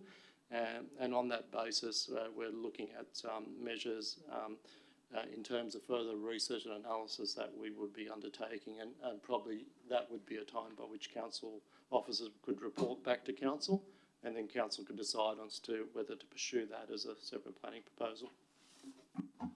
Thank you. Councillor Chappell, do you wish to continue moving your amendment? Very happy to withdraw. Thank you. Thank you very much, Councillor Chappell. We now return back to the motion as moved by Councillor Hamilton. Are there any further speakers? Councillor Hamilton, do you wish to close the debate? No. Thank you. There being no further speakers, it being a planning matter, we will move straight to a division. All those in favour, please raise your hand. Okay, Councillor Hamilton, Councillor Pandolfini, it is in fact unanimous. Thank you very much, councillors. That is unanimous. I don't think I've ever seen that for a planning proposal at Randwick. Okay, thank you, councillors. We now move to CP 10/23 Randwick Junction Planning Proposal. Moved by... Do I have a mover of this particular planning proposal? Moved Councillor D'Souza, seconded by Councillor Hamilton. Councillor D'Souza, could you please outline what it is that you're moving? Moving what's... Moved by Councillor D'Souza. Moving what's on the business paper, Mr. Mayor. Thank you. Councillor Hamilton as the seconder. I reserve my right. Thank you. Councillor Veitch as the has sought the call. Could you please outline what you'd like to do? An amendment, which I've sent through, and it'll be fine.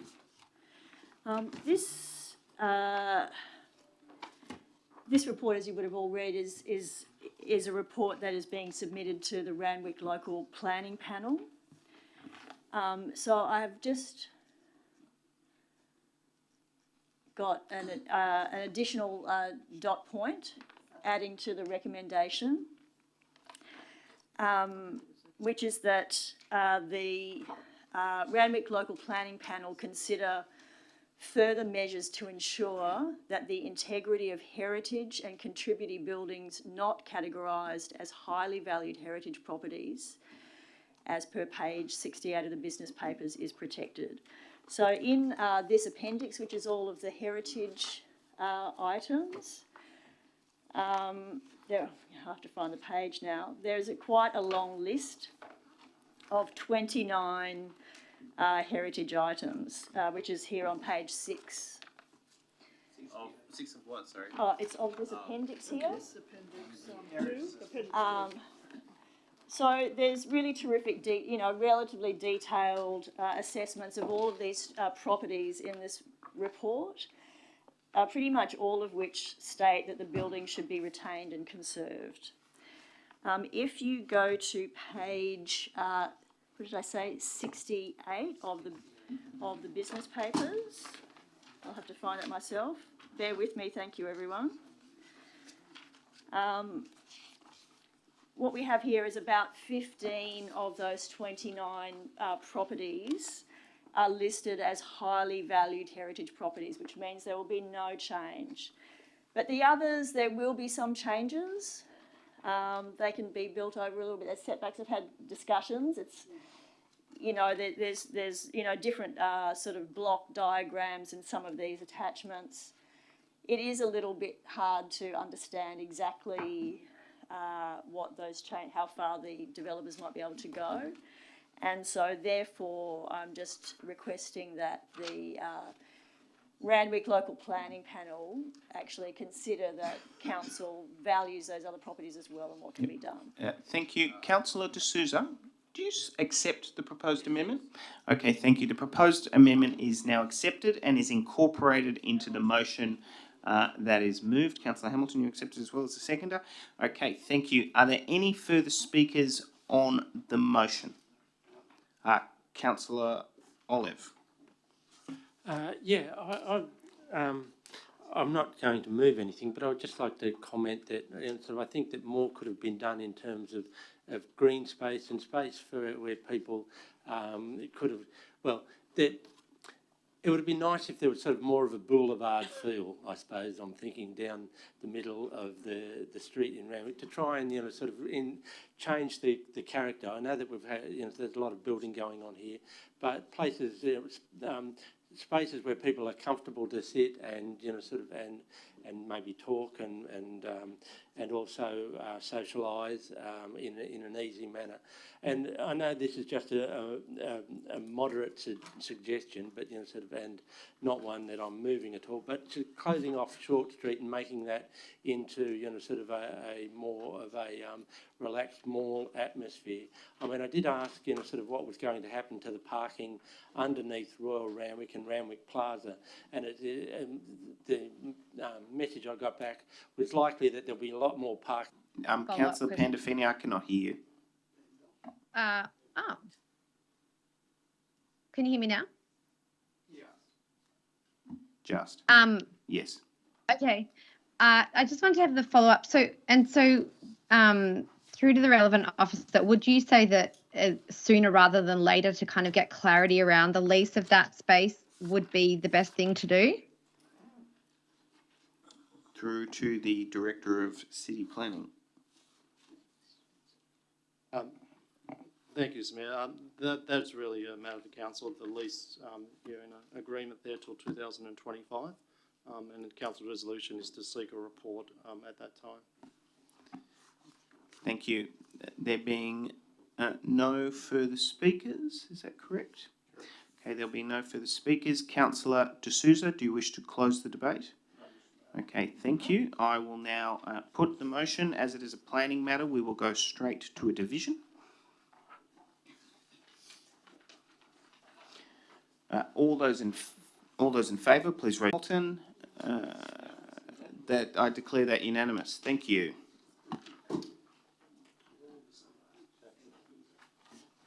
Okay, we now move to.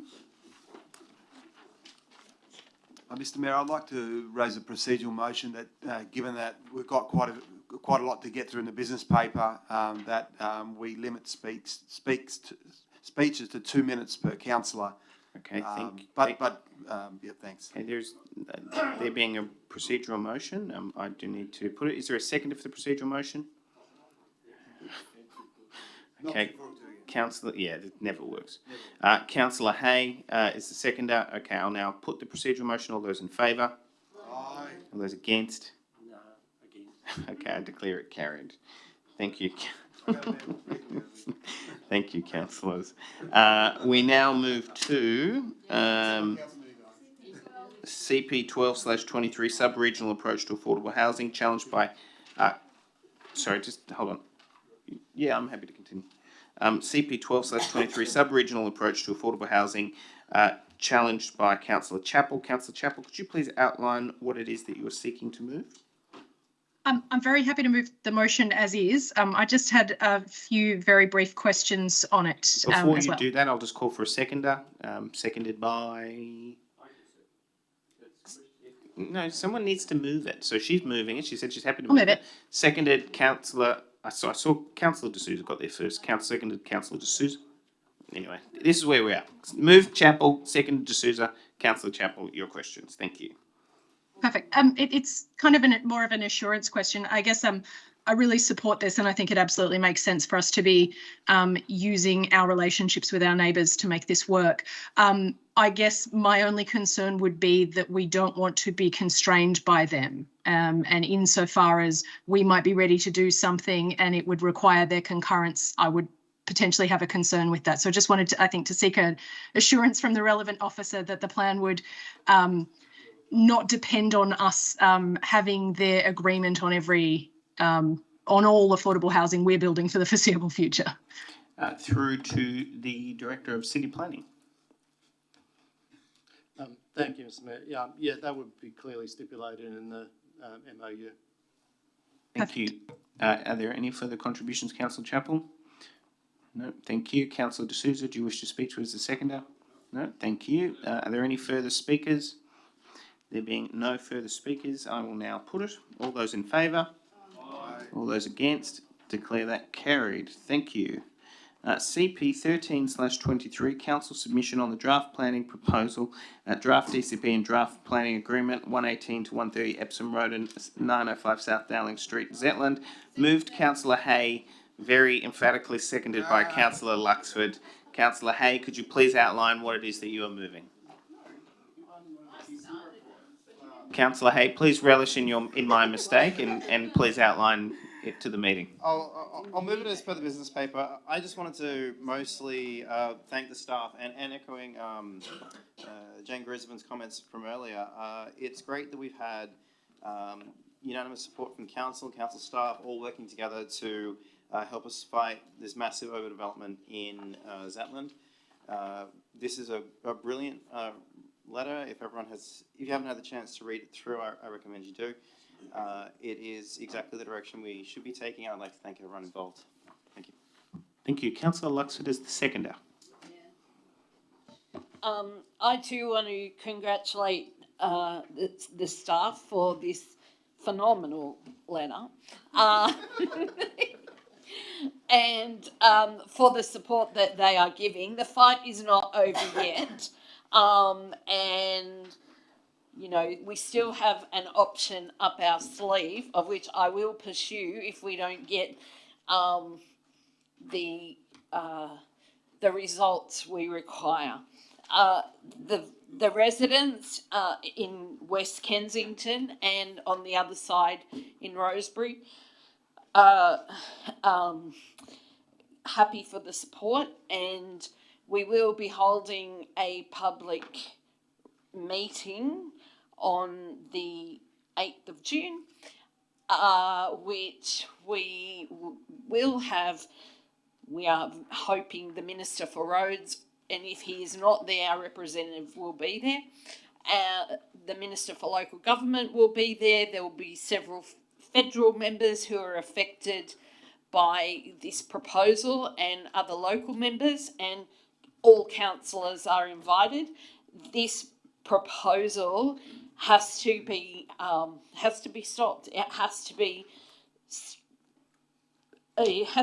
either, you know, if we can stop it, or it's amended in a way that is much more suitable to the amenity of the West Kensington and the Randwick LGA residents. So thank you for this, but the fight is not over. Thank you, Councillor De Souza. Mr. Mayor, I too would like to congratulate our staff. I was getting a lot of emails on this and I didn't know how to reply other than to say, look, I'll do my best, but I knew it was beyond our scope and capacity because it was part of another council. But what did make a difference is that councillor over there, Councillor Luxford, her leadership on this was admirable. I read some of the emails and to get, I thought I had clout, but to have ministers, local government ministers, Minister of Roads and other people attending, it was so important to the community to know that these people are local, our federal members are going to be there, but more importantly, Councillor Luxford took it on board. When we had an issue in Matraville with the incinerator, I reminded her that something similar occurred. I organised meetings with the Minister and the EPA, and that one-on-one personal thing did make a difference. But at the end of the day, with the ministers getting involved, they do have direct access and can change things.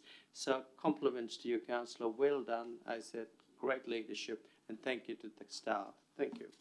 Thank you. Are there any for Councillor Veach? Yes, I too would like to commend the staff. They've raised, they've gone into a huge amount of detail, which is really, really appreciated, and sort of really highlighted a lot of the issues here. I mean, some of them are quite interesting. Clearly the affordable housing contribution should be much, much higher for a development of this scale. 1 to 3% is clearly highly inadequate.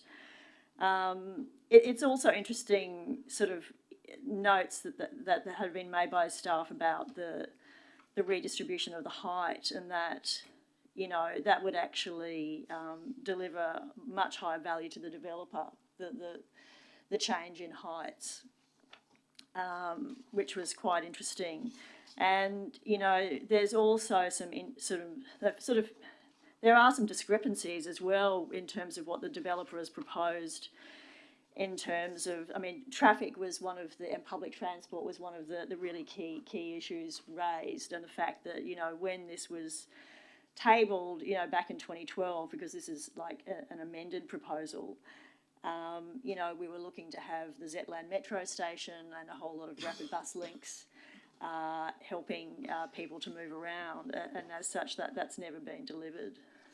So people are going to be dependent on cars, and it's a very, very long walk to the station. So yeah, I commend the staff and thank you. Thank you, councillors. There being no further speakers, Councillor Hay, do you wish to close the debate? Thank you. We will now put it. It being a submission, I think we can just be on the voices.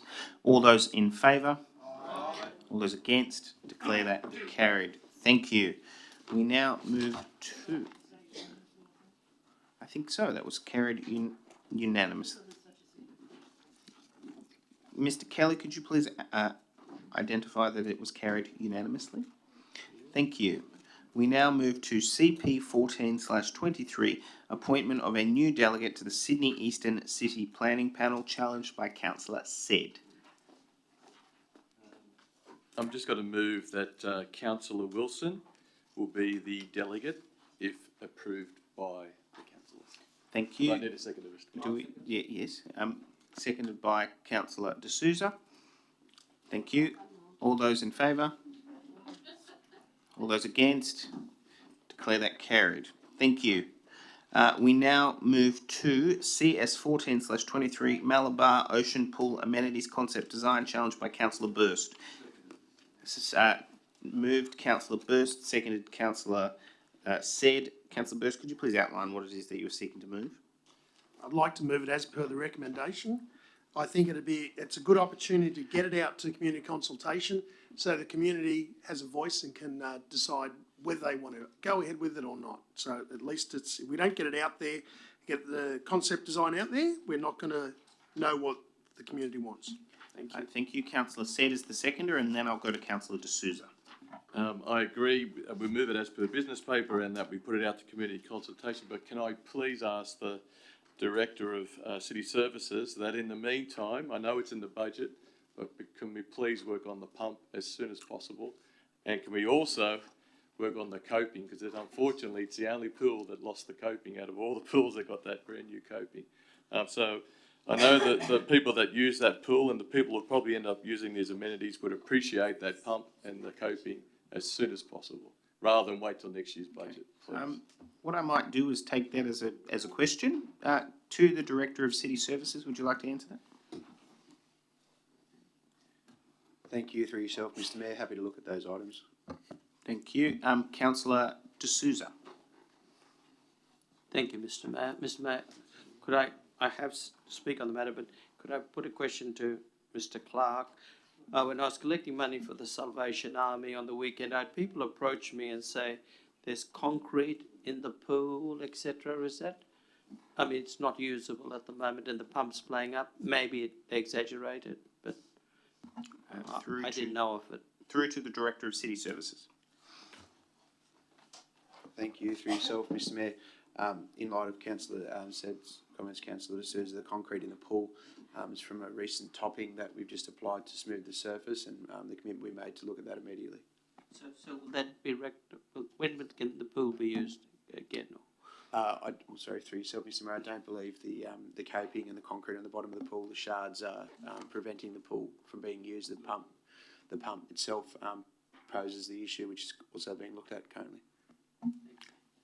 Thank you. Mark, so I too, like the other two ward councillors, support what's in the report. I think consultation is so important. Your say makes all the difference.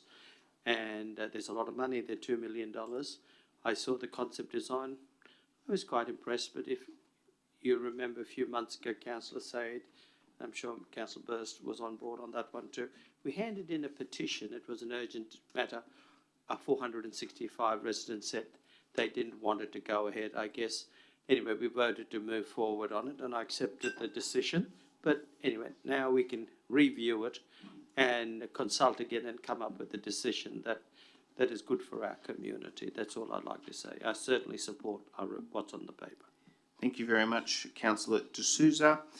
Councillor Burst, do you wish to close the debate? Councillor Burst, to close the debate. Please close the debate. Thank you very much. All those in favour of the recommendation on the business paper? All those against? Declare that carried. We now move to CS 16/23, review of lighting hours at Nagle Park, response to notice of motion. It has been challenged by Councillor Rosenfeld. Councillor Rosenfeld, could you please outline what it is you're moving, and then I'll call for a seconder. Okay, basically, as per the recommendations... Thank you. Hold on. Do I have a seconder? Yeah, I'll second. You've had a good run, Councillor D'Souza, tonight. Councillor Said as the seconder. Councillor Said. Yeah, as per the recommendations in the business paper, you'll recall I brought this notice of motion last December, and I'm very delighted that 93% of people supported the trial, and I'm really pleased to see that, because I did get a lot of feedback from the community, and the consultation certainly shows that the community is behind this. As I said last December, in this period, running from April to September, people get home from work and it's dark, and they can't do their own recreation and exercise or exercise their dogs. They're respectful with the sporting groups. They take up other parts of the park. I'm happy to see that the Randwick Rugby Club also supports this, and so I'd like to move it as per the business paper. Thank you, Councillor Rosenfeld. Councillor Said is the second. Mr. Mayor, I'd just like to commend Councillor Rosenfeld, because it's actually a motion that he brought to council, which actually his residents asked for, and it's something that is what local council is all about. And sometimes this becomes very rare to see these sort of motions. And also at the same time, I read through some of the comments, and a lot of the comments actually asked for it to happen in other parks as well. So it's quite a popular idea. So maybe in the future we might move a motion that we can do it in some of our other parks, and we can keep people out in recreation till later at night. Councillor D'Souza. Okay, thank you. Are there any further speakers? There being no further speakers, Councillor Rosenfeld does not wish to close the debate. All those in favour? All those against? I declare that carried. Thank you. I declare that carried. To being a purist, you need to have a division for it to be. But anyway, CC 8/23 review of the community investment program. It would. I've got moved challenged by Councillor Luxford. I'll second it. Seconded by Councillor Hamilton. I only have so many lives. Councillor Luxford. So I'd just like to move this as per the recommendation on the business paper. Thank you. Councillor Hamilton. I second that. No further comments. Thank you. Are there any further speakers? There being no further speakers, Councillor Luxford, I assume you don't wish to close it. Okay, we'll now put it. All those in favour? All those against? Declare that carried. Thank you. We now go to CO 23/23 Investment Strategy, Ministerial Orders and OLG Investment Policy Guidelines Analysis, challenged by Councillor Olive. Councillor Olive, could you please outline what it is that you are seeking to move? Yes, Mr. Kelly, could you bring the amendment? I'd like to I would like to add an amendment. Well, I suppose, I will, given that I guess it's going to happen, I will move this with an amendment. And that's my amendment down there. And so if you read the amendment, it says that that council officers bring back a report to council on including A- and below credit rated investment instruments in the investment policy using the limits set out in the T Corp loan condition Schedule 5. I mean, generally, I am disappointed, I guess, with the tenor of this particular recommendation, because it didn't do anything to improve council's position in terms of fossil-free investments. But and I think that there's some things which are slightly incorrect, such as Suncorp is the only financial institution that can be considered as a green investment option according to Randwick's current investment policy. Whereas if you look at if you look at all the list of the institutions that are invested with, Rabobank is also in that category. Oh, sorry. If you look on page 217. You can see there's the list of funding fossil fuels, and there are two listed there, Rabobank and Suncorp. While it says that I'm diverting here, and this is going to take up time, so I don't mean to do that. I will go back to. I'll just cut to the chase here, because otherwise someone will. Okay, so what I'm saying. It's a motion. What's that? Councillor Oliver, are you wrapping up your remarks? No, I haven't even started yet, but Well, okay, in light of that advice, there is a procedural motion to limit speaking times to 2 minutes. I would encourage you to very promptly wrap up your advice, your commentary if possible. Surely that wasn't 2 minutes. It was there. There. Councillors, in interjection and complaining about time, you've actually chewed up a large component. Okay. Very kindly, could you proceed promptly, Councillor Olive? Okay. Yes, if we go to page 213, we go to the investment policy guidelines from Office of Local Government. If you can see under 3.5, it says a prudent risk management strategy is to diversify the allocation of funds across different financial institutions, government authorities based on credit ratings. If you look at T Corp here, this is the loan conditions here. It allows for investments in A- and below to certain limits. So TICO, a very conservative institution, government organisation, setting those limits and allowing us to actually diversify far wider than we have previously. And I think that we should follow TCorp's lead and allow the maximum limits on our investments to correlate with sort of their particular schedule. Thank you. Do I have a seconder? Seconder, Councillor Veach. Do you wish to speak on the motion? No? Thank you. Are there any other speakers? Yes, you may. I'd like to speak against this, and was this some? So to be clear, Councillor Olive is moving the motion in a slightly amended fashion. So he has included a point B. I'll foreshadow moving it as per the business paper. Okay. Firstly, just because an institution is rated A- currently, if we take out a long-term bond with that institution for 3 years, 5 years, they may no longer be an A-. They might move into BBB+. And then we'll have our money stuck with an institution which doesn't have the appropriate credit rating.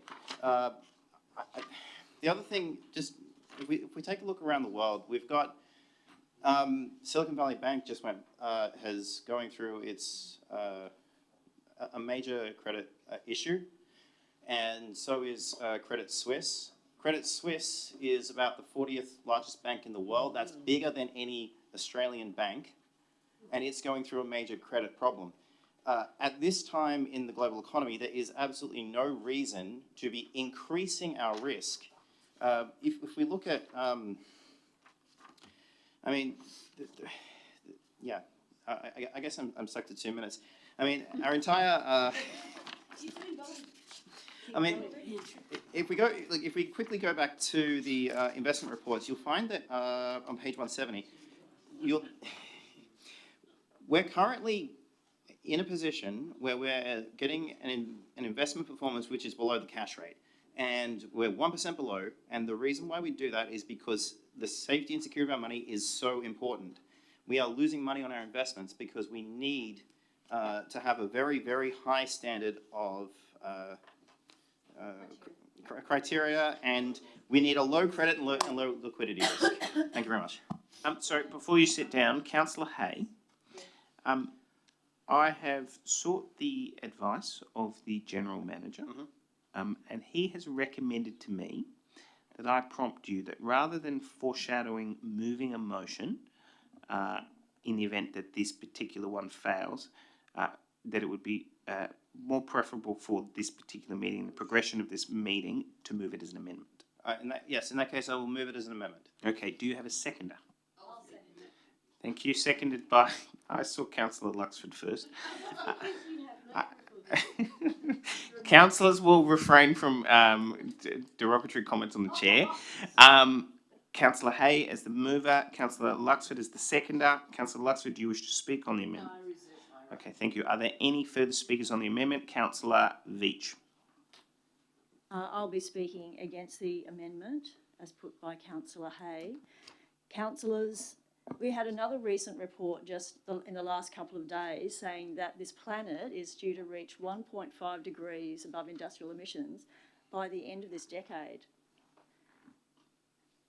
I mean, if the penny hasn't dropped, that at some point in the near future, we are likely to have assets that we can't insure. You know, these are the things that are going to cost us. We know that there are people who are now no longer able to insure their properties, but that's just, you know, the tip of the iceberg. I don't... The councillor will be heard in silence. The council will be heard in silence. Banks are actually reaping record profits at the moment from rising interest rates, while our residents in our LGA are having to weigh up whether they, you know, buy food or go to the movies or buy, you know, a school jumper.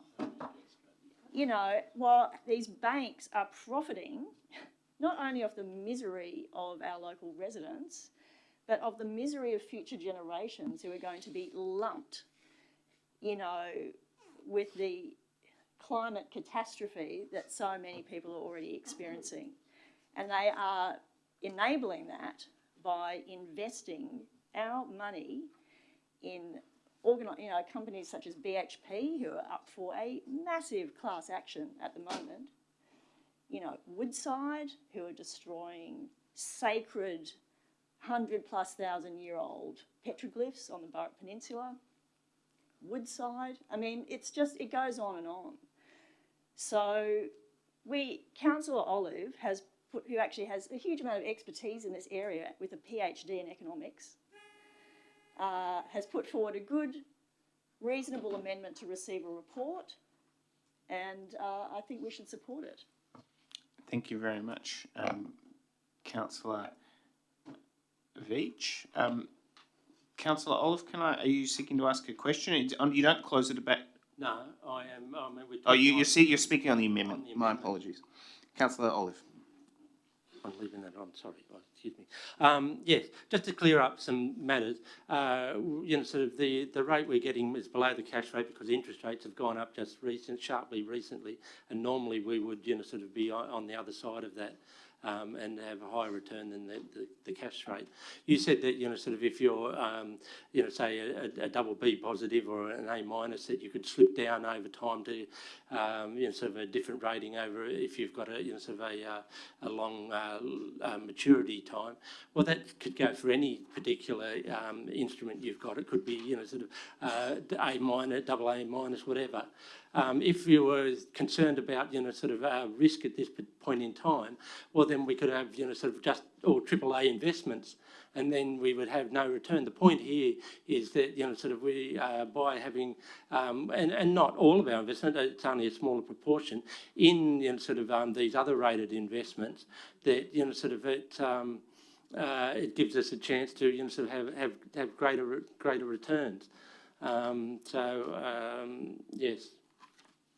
So I speak against the amendment. Thank you. Are there any further speakers on the amendment? There being no further speakers on the amendment, we will now put it. All those in favour of Councillor Hay-Luxford? Aye. Aye. All those against? Against. Okay, I declare the amendment carried. Okay, we now, the amendment becomes the motion. Moved Hay-Luxford. Are there any further speakers on the motion? There being no further speakers, Councillor Hay, do you wish to close the debate? No? No, because he stripped him of the motion. Yes, he does. Thank you. All right, thank you. There being no further speakers, I will now put it. The motion has moved Hay-Luxford. All those in favour? Aye. All those against? Declare that carried. Thank you. Okay, Councillor Veach has requested that her name is recorded as voting against in the minutes, as has Councillor Olive. I'm assuming Councillor Chappell and Councillor Pandolfini. Thank you. We now move to, actually, before we move to motions pursuant to notice, yes, that's what I was recommending. So, okay, councillors, and for those who are listening online, we are going to have a short break until 9:50 p.m.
expression, to walk together.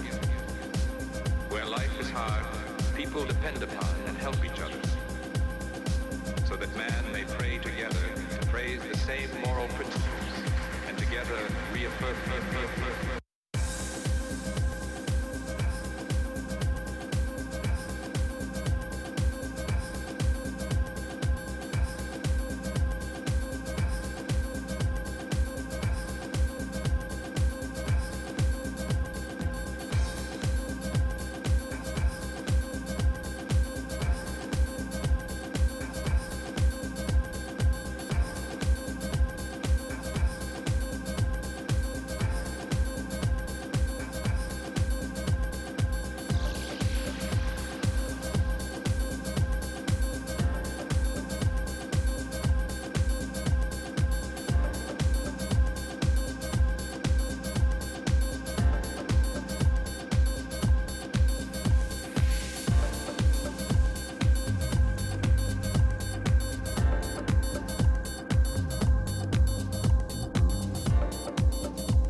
Councillor said. Thank you. I now reopen the Randwick Council meeting at 9:55 p.m. Thank you. We now move to notices of motions pursuant to notice. Before we begin, can I just confirm that the two councillors joining online can both hear us and can be heard? Okay, could you just... Okay, thank you. Yes. Okay, thank you very much. Andrew's already checked. All right, we now move to NM 25/23, notice of motion from Councillor Burse investigating changes to the parking alignment at Thompson Avenue, South Maroubra. Councillor.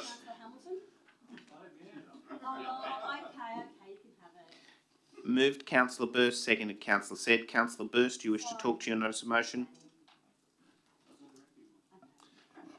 Just briefly, it's, parking is always an issue. And so this is an opportunity to actually identify some parking. Several of the local community members have come to me asking if we can look at making a change here, and it makes sense. It sounds logical and it's simple, and it'd just be a matter of getting a tin of paint out there and a measuring tape. So it's not a difficult thing to do. So we could start that tomorrow. But yes, I think I'd like to support our community, and we would probably be able to add maybe 8 or 10 parking spots. So it's a win-win for everybody, for the community and for the local residents. Thank you. Thank you. Councillor Said is the seconder. Thank you. And are there any further speakers? There being no further speakers, I'll now put it. All those in favour? All those against? Declare that carried. We now move to NM 26/23, notice of motion from Councillor Veach, support for public housing in New South Wales. Moved Councillor Veach, seconded Councillor Nielsen. Councillor Veach. Thank you. Look, we've only got 2 minutes, so I'll be brief. We are as we all know, in an appalling housing crisis. We have lost a significant amount of public housing across this state over this last decade. And we have a significant amount of residents of Randwick and in the entire inner city and eastern suburbs, and indeed everywhere, also in rental stress. We all know that there are a huge amount of women who are trying to flee domestic violence. Many remain trapped in their homes because there's literally nowhere else to go. It's an appalling situation. And we need to hang on to every bit of public housing and public housing land that is still in public hands.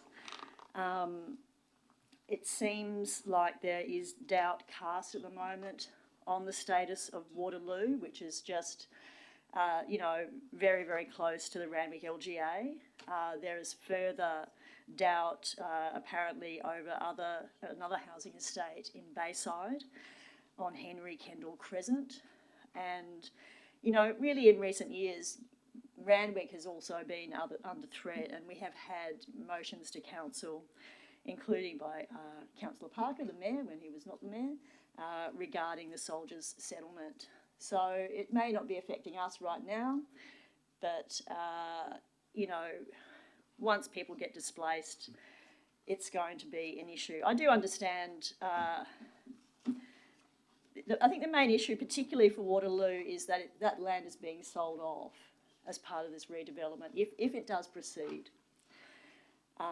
So I think we need to show solidarity with these communities who oppose it, and I hope you can support this motion. Okay, thank you. Councillor Nielsen as the seconder.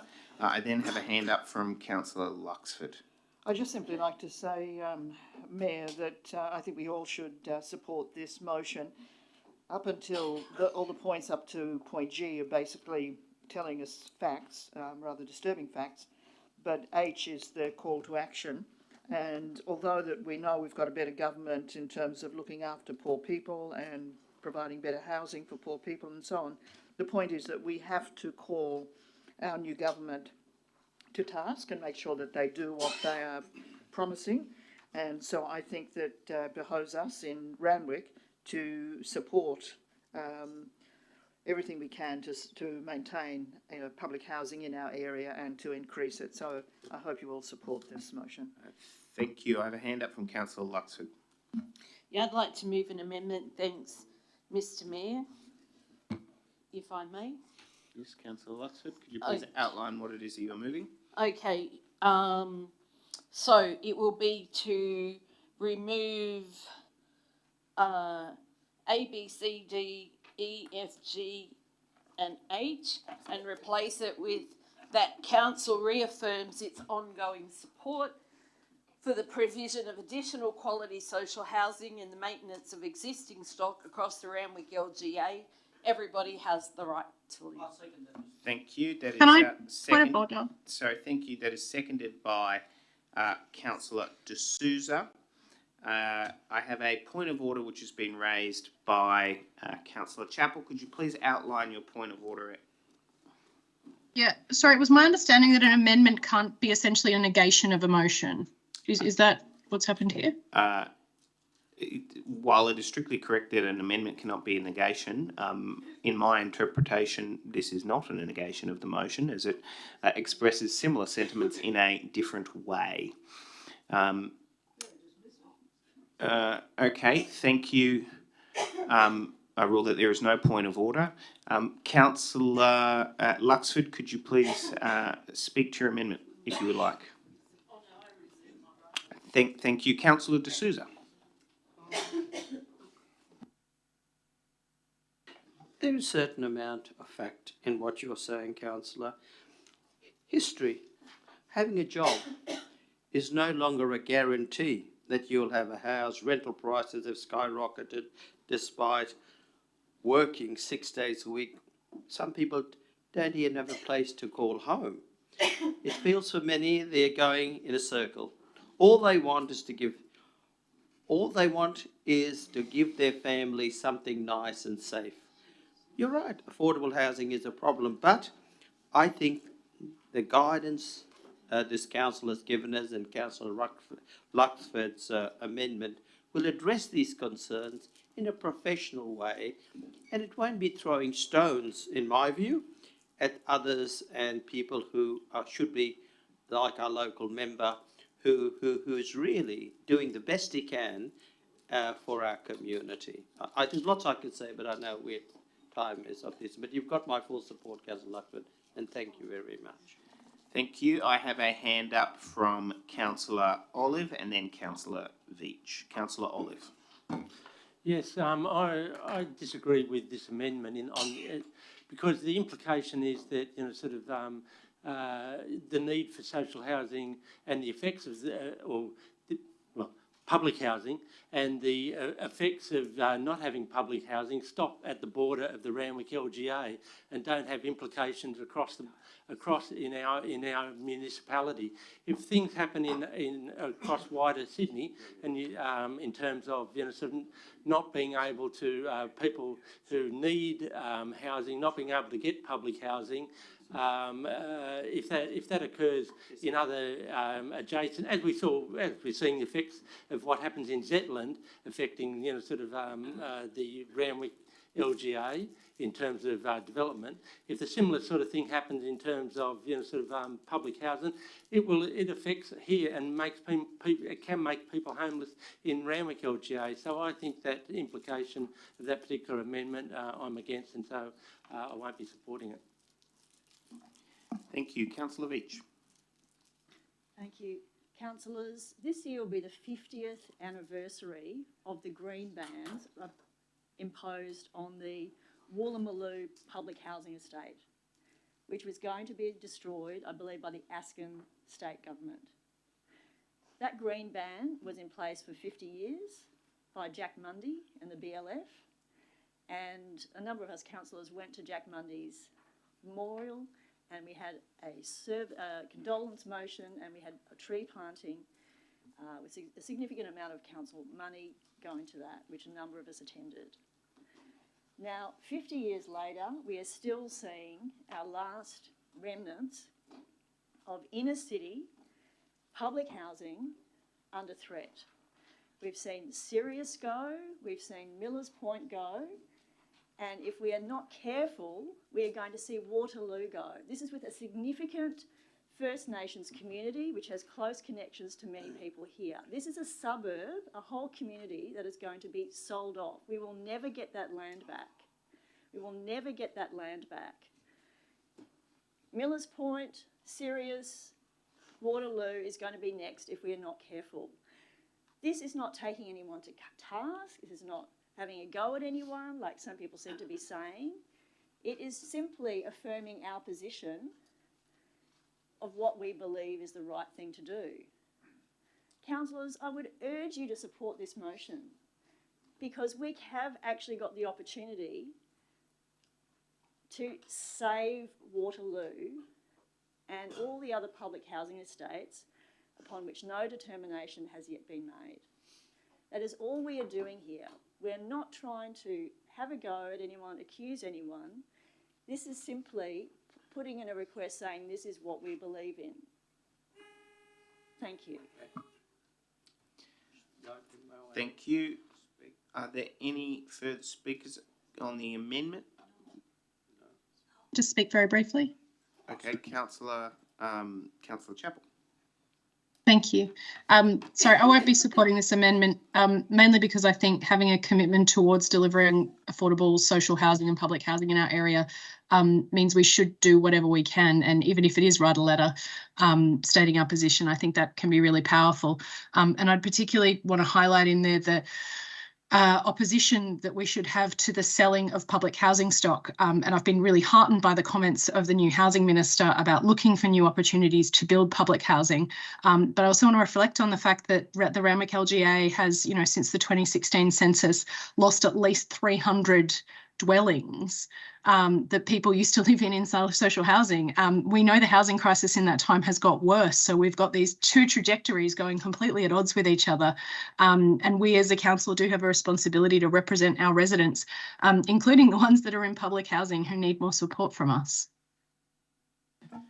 Thank you. Are there any further speakers on the amendment? There being no further speakers on the amendment, I will now put the amendment. All those in favour? All those against? That's pretty hard. I'm going to call a division. All those in favour, please raise your hand. Thank you. All those against? No. Okay, I declare the amendment carried, stripping Councillor Veitch of the motion. The motion is now moved. Luxford D'Souza. Are there any further speakers on the motion? There are no further speakers on the motion. Councillor Luxford, do you wish to close the debate? Okay, thank you. We'll now put it. All those in favour? All those against? Declare that carried. Thank you. We now move to NM 2823, notice of motion from Councillor Veitch, flooding in Houston Road, Kingsford. Councillor Veitch. Did you miss 2723? Sorry, my apologies, councillors. NM 2723, notice of motion from Councillor Veitch, Kensington Park Plan of Management and Landscaping. Councillor Veitch, could you please outline your notice of motion? Thank you, councillors. Look, this is a sort of a small ward-based motion. There's some residents who've been in touch literally for a couple of years, making some requests about sort of some upgrades on the western side of Kensington Park along Cottenham Avenue. A number of these measures have been carried out, so I thank staff for that. There was also requests regarding parking and traffic and so on, which is happening separately as part of the traffic study there. But look, to be honest, the area around that grandstand at Kensington Oval is in need of a little bit of TLC. There have been people parking illegally on the verge. There's been a little bit of plantings and some line markings. But it's simply to sort of just have a bit more beautification of that western side. And I hope you'll support the motion. Thank you. Thank you. Do we have a seconder? Seconded by Councillor Said. Councillor Said is the seconder. Thank you. Are there any further speakers? There Being no further speakers, Councillor Veitch, do you wish to close the debate? Okay, thank you. We'll now put it. All those in favour? Aye. All those against? Declare that carried. NM 28/23, notice of motion from Councillor Veitch, flooding in Houston Road, Kingsford. Thank you. And again, this has been an issue that's been going on, I believe, for about the last 12 months. Some of the councillors have received emails from Stephen Sueno, who spoke tonight from the Indonesian Presbyterian Church. Again, I'd like to thank our council officers for their work trying to fix this problem, but I was recently sent a video, which this is a still taken from the CCTV cameras from the Indonesian Presbyterian Church. There's a couple of these where during heavy rainfall, one of which was quite recently, and I went down there on the day after, or that day, on the Sunday, and it's literally a torrent of water. There is a nearby construction site that's dewatering, and there's some argument that sediment and other materials are sort of clogging up the drains. I've also heard that some of the drain has actually collapsed. So there's council staff have been kindly going down trying to fix it, but I think it is quite a big problem. You'll see from the photos, particularly this one here, that this water is just not draining away. It's not draining away, so whenever there's heavy rainfall, it just floods out onto the street. I don't know if you can quite see, again, this is from the CCTV cameras inside the design arc. I don't know if you can actually see, that's a kind of a river of water going down Houston Road, and it's sort of coming into their shop. They have had to put sandbags there, and when I went down there on that Sunday, you could see that there had been debris at about 30-35 centimetres high on nearby cars, and also on the sort of wall of the design arc, you could see a line. Like it's really quite serious. So just because we're, and look, there may be scope, just very briefly if I may, there may be scope. Can I get somebody to move an extension of time for 1 minute? Thank you. It does seem that there are some quite serious issues with this nearby construction site, compliance issues. There's a potential that there may be scope, if that is proved, to get some kind of compensation to help pay for some of this work. But I think there's some fairly substantial work that needs to be done. So I hope you will support this motion. Thank you. Do I have a seconder? Seconded, Councillor Olive. Okay, thank you. Councillor Olive, do you wish to speak to it? Okay, Councillor, I had a hand up from Councillor Luxford. Yeah, I'd like to move an amendment, Mr. Mayor.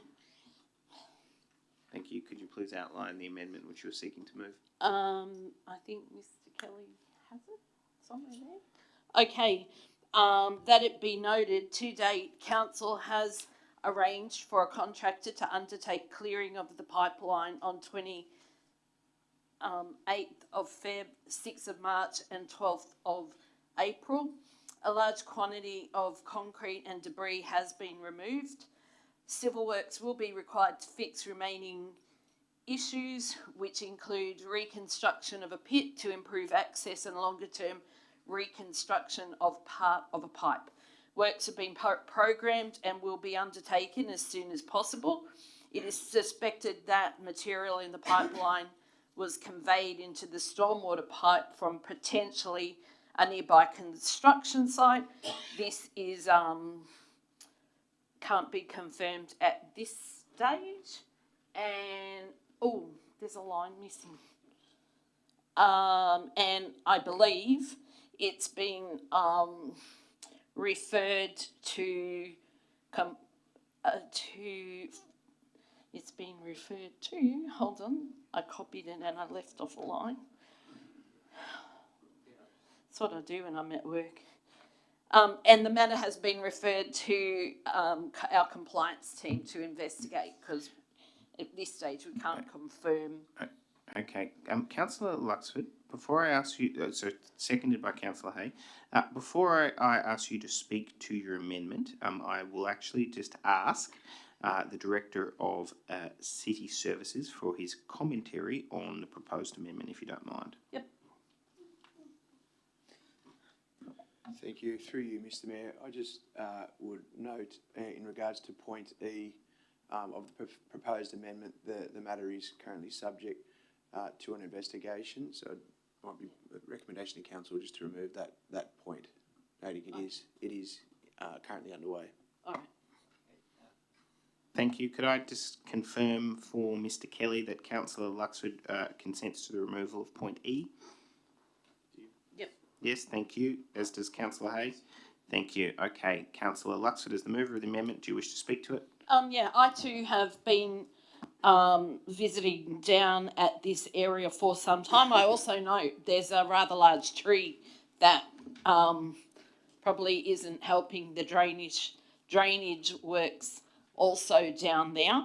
And I have been in consultation many times with the director, Mr Clark, on the matter. So hence my amendment.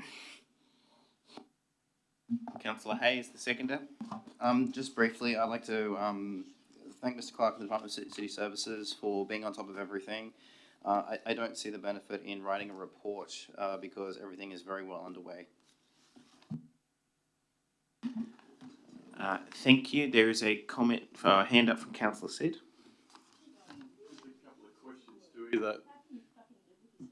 Oh, sorry, hold on. Okay, thank you, councillors. So hold on. Thank you, councillors.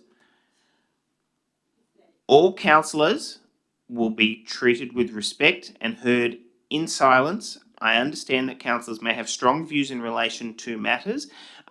Nevertheless, it is never appropriate to interject across the table or swear as it relates to debate. I note that there is an apology and a withdrawal. Thank you, councillors. Could you please proceed with the debate? And I'd like to remind everyone that we should, in exercising our duties, do it in a way that we would model the behaviour to the community, despite the fact that we may have strong views around that, and that is a message to all councillors. Councillor Said, please continue. I've just got a couple of questions to the relevant officer. It still relates to the amendment, but it's also from the original motion. Because I remember the days of when there was sewage flowing in Coogee, that the actual main pipe is the water board and everything to that pipe is a residence. So if there's sewage coming out, if we investigate whether someone on a property may have sort of something wrong with their sewage pipe, so have we investigated whether it's the main pipe, or has anyone investigated why there's a reason of sewage? Because if it is residence, then it becomes a residence problem, and if it's the main pipe, then it becomes the water board's problem. Through to the Director of City Services. Thank you. Through yourself, Mr Mayor, that's all part of the investigation currently underway. And just one last question, just to confirm, I also was just Google mapped it and I noticed that there was that gigantic tree. Is that being investigated, because that's what happened at Coogee, that the tree roots destroyed the pipe. Does it look like this could have happened at the same instance? Because it is quite large and it is very close to that drain pipe just there, and it is right in front of someone's or block of units. Are we investigating that as well? Through you, Mr Mayor, whilst I can't confirm it at this point that the trees in question are impacting the pipe, all matters within the pipe are being investigated and all types of debris, be it tree roots or concrete or debris of any nature. Thank you. Councillor Veach with your question. Thank you. I just note on point C, I thank staff for constructing a pit, which I was aware of. However, it does refer to improve access and the longer term reconstruction of part of the pipe. So is this amendment actually committing council to fixing the problem or investigating with a longer term view? Like when this was the point of the report, and putting this up now was to, because the problem is so severe, as I think is demonstrated by these photos, like at the moment all this commits to, is that correct? Like, are we going to, can you confirm that this work will be, like, when will this problem be fixed? I know it's a big job, but it's a big problem. Through to the Director of City Services. Through you, Mr Mayor, my take on the amendment is that it be noted that civil works required to fix the issues are going to be commenced, so there's no commitment needed of council tonight. Just noting that in the current 22-23 program under drainage civil works, we will complete this rectification issue. Would you be able to provide us with a sort of rough, I know it's difficult, but do you have a bit of a rough idea of how soon this problem can be fixed and the sort of extent of the work? Through to the Director of City Services. Thank you, Councillor Leach. I can take that on notice and get back to councillors tomorrow with an update on timings. Thank you, councillors. Are there any further speakers on the amendment? There being no further speakers on the amendment, sorry, councillors, thank you. There being no further speakers on the amendment, I will now put the amendment. All those in favour, you have to say aye. Aye. All those against. Okay, the amendment is carried. Okay, thank you. It becomes the motion. I'll now move the motion. I'm assuming there's no further debate. All those in favour? Aye. All those against? Declare that carried. Thank you. We now move to NM 29/23, Notice of Motion from Councillor Olive, request to the Commonwealth to extend the Randwick Environment Park. Councillor Olive.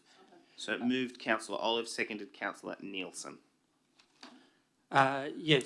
The Assistant Minister for Defence notified residents that the 991 live-in accommodation dwellings at Randwick Barracks will no longer go ahead. It will be postponed for at least 4 years. So that means, sort of it could be postponed for, sort of indefinitely as far as we know. This is the perfect opportunity for council to put forward an alternate vision of that area as an extension of the Randwick Environment Park, to rewild the area, to sort of improve the green space. It's consistent with council's plans to have sort of 40% canopy by 2040. It will sort of extend the wildlife corridor. If we think Centennial Park, Randwick Environment Park, Malabar Headland and Kamay National Park, this will be sort of supportive of birds, and also sort of around the environment park of sort of the terrestrial wildlife, and also sort of this was the and I'm asking here that council write to that effect to the various ministers outlined there. This is the kind of process that was undergone in 2010 when we actually got the environment park. This is just sort of trying to improve and extend, and I think that a lot of residents have expressed their support for this idea. Thank you. Thank you. Do I have a seconder? The seconder, Councillor Nielsen. I said Councillor Nielsen. Councillor Nielsen. I'm actually just wondering whether Councillor Olive would be, and I should have spoken to him about this earlier, if you're looking at point F, where we say Matt Thistlethwaite requesting that ownership of the LIA area be transferred from Defence to Randwick City Council for the purpose of extending the Randwick Environment Park and bushland conservation and repair, would he be accepting that, requesting that ownership of the LIA area or a section of be transferred from Defence? Because I think that the reason I'm suggesting that, Councillor Olive, is that we might be fortunate and we get a large area, but if we do put in the option of or a section of, we might get a smaller section, but it just gives a bit more wriggle room, not a scientific word, but it does give a bit more flexibility for the Department of Defence to be a bit more sympathetic and understanding of the issues. Point G, I sort of put in negotiation negotiated, so that's, yeah, it's a negotiated, but yeah, that's fine. Okay, so then it would go requesting that ownership of the LIA area or section of be transferred from Defence to Randwick City Council for the purposes of extending the Randwick Environment Park and Bushland Conservation and Repair, and then everything else is the same. Yep, thank you. Thank you. I have a hand up from Councillor Said. Thank you, Mr. Mayor. I only have two questions about this. It's a great idea in essence. However, I just need to ask relevant officers two questions. One, the reason why this never became an area proposed for the LIA, wasn't it because it's got just about every bad chemical known to man on there, and that's the reason why they decided not to go there? And the second question, I suppose I can ask it in two hands. If we were to get it off Defence, we're probably doing them a favour, because how much, at a good guess, would it cost us to remediate this area? Would any council officer take a punt on how much it's going to cost? Through to the Director of City Planning. Thank you, Mr. Mayor. In relation to the reasons why Defence have determined to defer the development, I can't really answer that. I do know that they had undertaken site contamination investigations, and they were proceeding on the basis that the site could be remediated for the development. In terms of the costs, if the land was transferred to council and council had the liability of undertaking the remediation for that site, I would say be in the tens of millions. Thank you. There's a further question from Councillor Nielsen, then there's a hand up from Councillor Olive, I assume, to ask a question. Councillor Nielsen. Is it likely that the Department of Defence is going to be so wonderfully generous to hand over the contaminated land without any effort whatsoever to decontaminate it? I don't think so. I think that they would be reasonably generous. The other thing is that if we are not satisfied with what they're proposing for us, if this motion gets through, and I hope it does, if we're not satisfied with the offer that they put to us, we can refuse, can't we? So, do you want me to ask the head of planning that question, or the general manager, or you? Through to the relevant officer. Thank you. Thank you, Mr. Mayor. Yes, of course, council can determine that if they were given their land, not to accept it. Thank you. I had a hand up from Councillor Olive. So okay. That's why I put negotiate in the final part of it. Thank Councillor Olive, I'd suggest maybe close the debate with those remarks, if possible. Thank you. Thank you. Are there any further speakers? There being no further speakers, Councillor Olive, all yours. Okay, yeah, so I put in the last part, part G, I mentioned that, sort of it should be negotiated, and that's because, sort of for precisely this case, it would be put to Defence that they assist in remediating to whatever level. I mean, it's a contaminated area. If this was rewilded, maybe it might need to be sort of cleaned up to the level it would be if you put housing on there. And so, so these things are all to be worked out. But council can refuse to go through with this. Thank you, Councillor Olive. There being no further speakers, I will now put the motion. All those in favour? All those against? There's been a request for a division. All those in favour of the motion moved, please raise your hand. Okay, we have Councillor Pandolfini, my apologies, Councillor Nielsen, Councillor Veach, Councillor Chappell, Councillor Olive and Councillor Wilson. All those against? We have Councillor Hamilton, Hay, Luxford, Rosenfeld, McCafferty, Said, Burst, D'Souza and the Mayor. I declare the motion lost. Thank you. We now move to NM 3023, Notice of Motion from Councillor Chappell, Bike Commute Subsidy Report. Councillor Chappell, could you please outline what it is that you're moving, and then I will call for a seconder. Thank you. Yeah. The motion as per the business paper, or do you want me to speak to it? Yeah, it's seconded by Councillor Veach. Councillor Chappell, all yours. So this just came up. I was speaking to Mr. Kelly about the payments we get when we claim our car travel by keeping a logbook, etc., and whether there were any equivalents for, say, electric bikes or pedal bikes.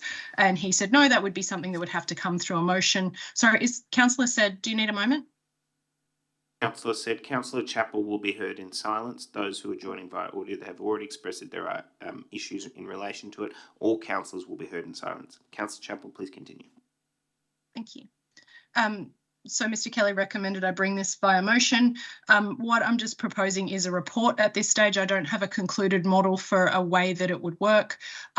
What I see this as is a very cheap potential way to encourage and support cycling in our area, reduce some short car trips, so things that would otherwise be car trips could then be done as bike trips.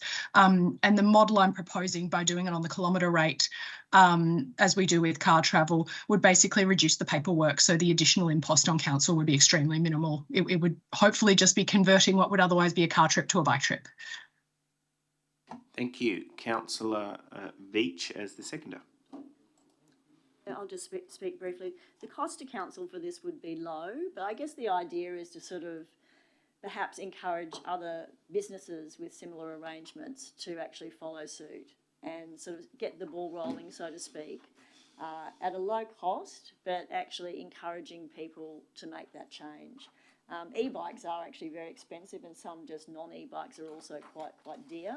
So even if there's just sort of a small idea that over time you could, offset some of your costs, even in a small way, so I support the motion.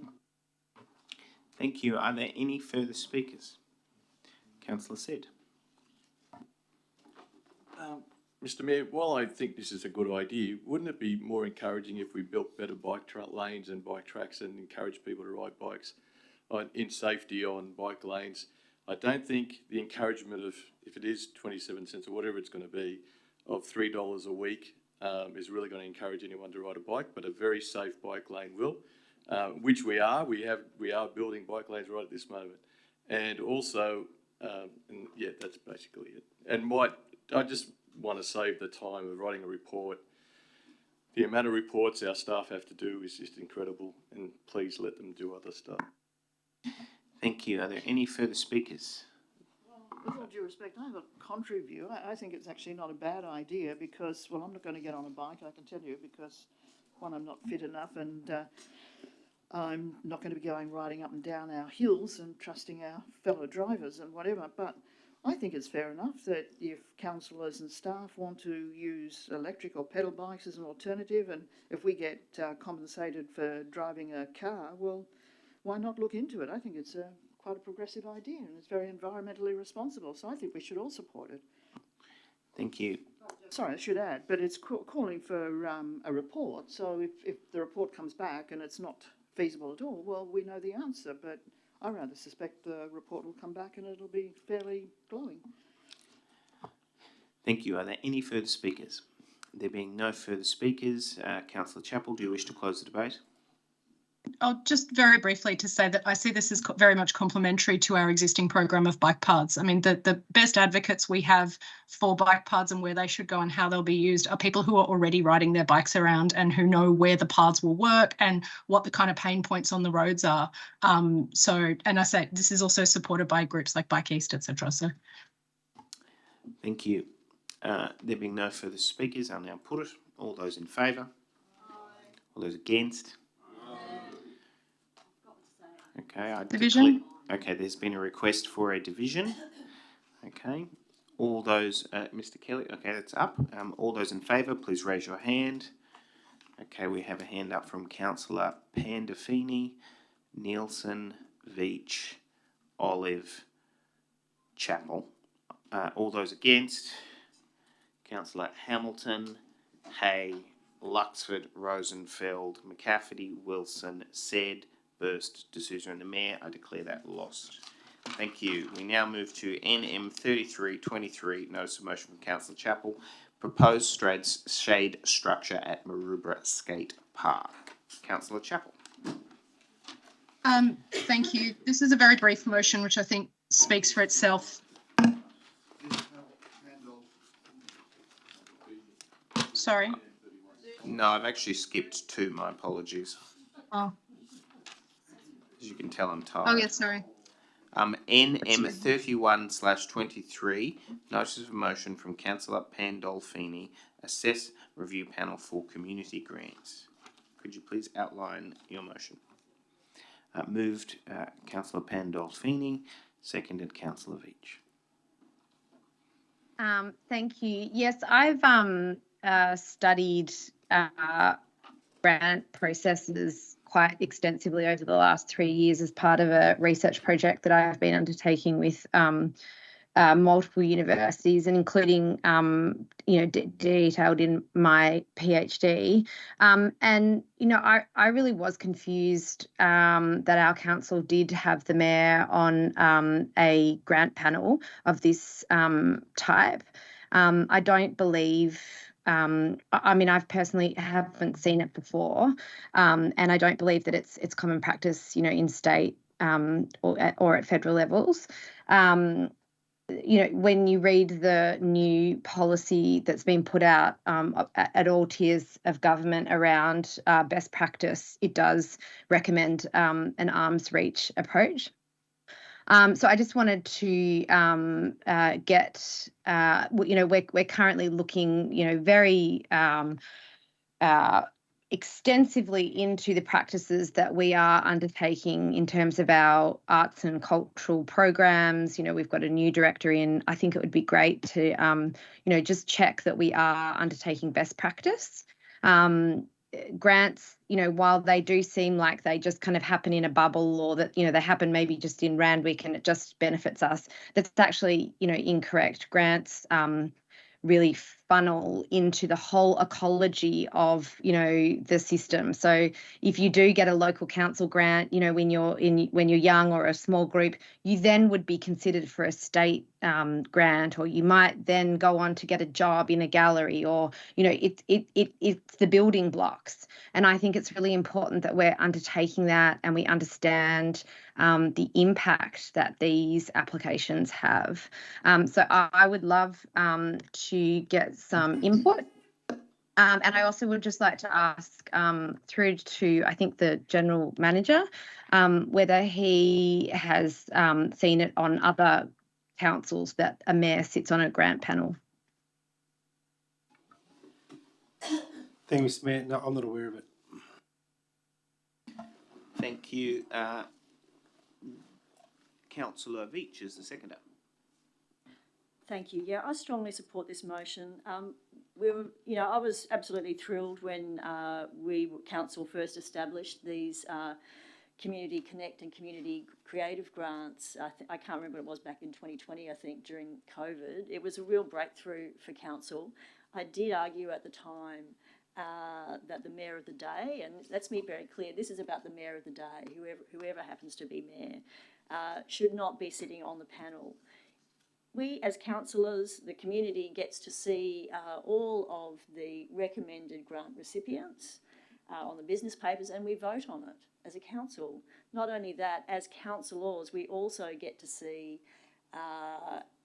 applicants who were not successful. We get more detailed reports. We're able to question senior staff, managers and directors about that process and come to our decision, and then we get to vote on it. So there's actually no need for the Mayor of the Day to be sitting on the assessment panel, because it all comes back to council anyway.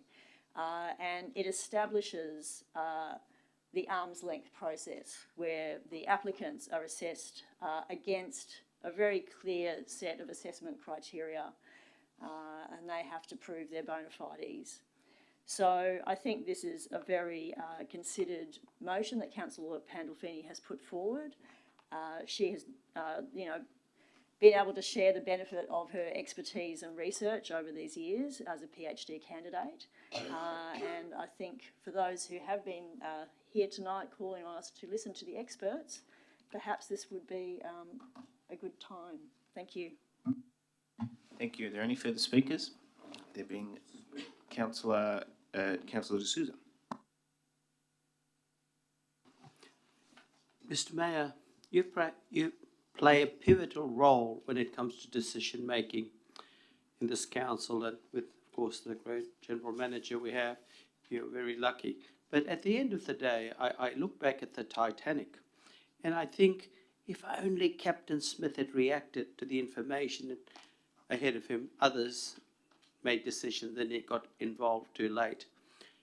We might have had a different outcome. He was told there were icebergs out there, etc., by the Carpentaria. But anyway, the point I'm trying to make is you are central to this council, and Mr. Brantley, of course. But the fact is that you need to be there, because history will judge your legacy will be, oh, that mayor did this or that mayor didn't do that. So if they're going to make decisions and your legacy, I think you should be an integral part of the process. I'll leave it at that, Mr. Mayor. Thank you, Councillor D'Souza. I have a hand up from Councillor Said.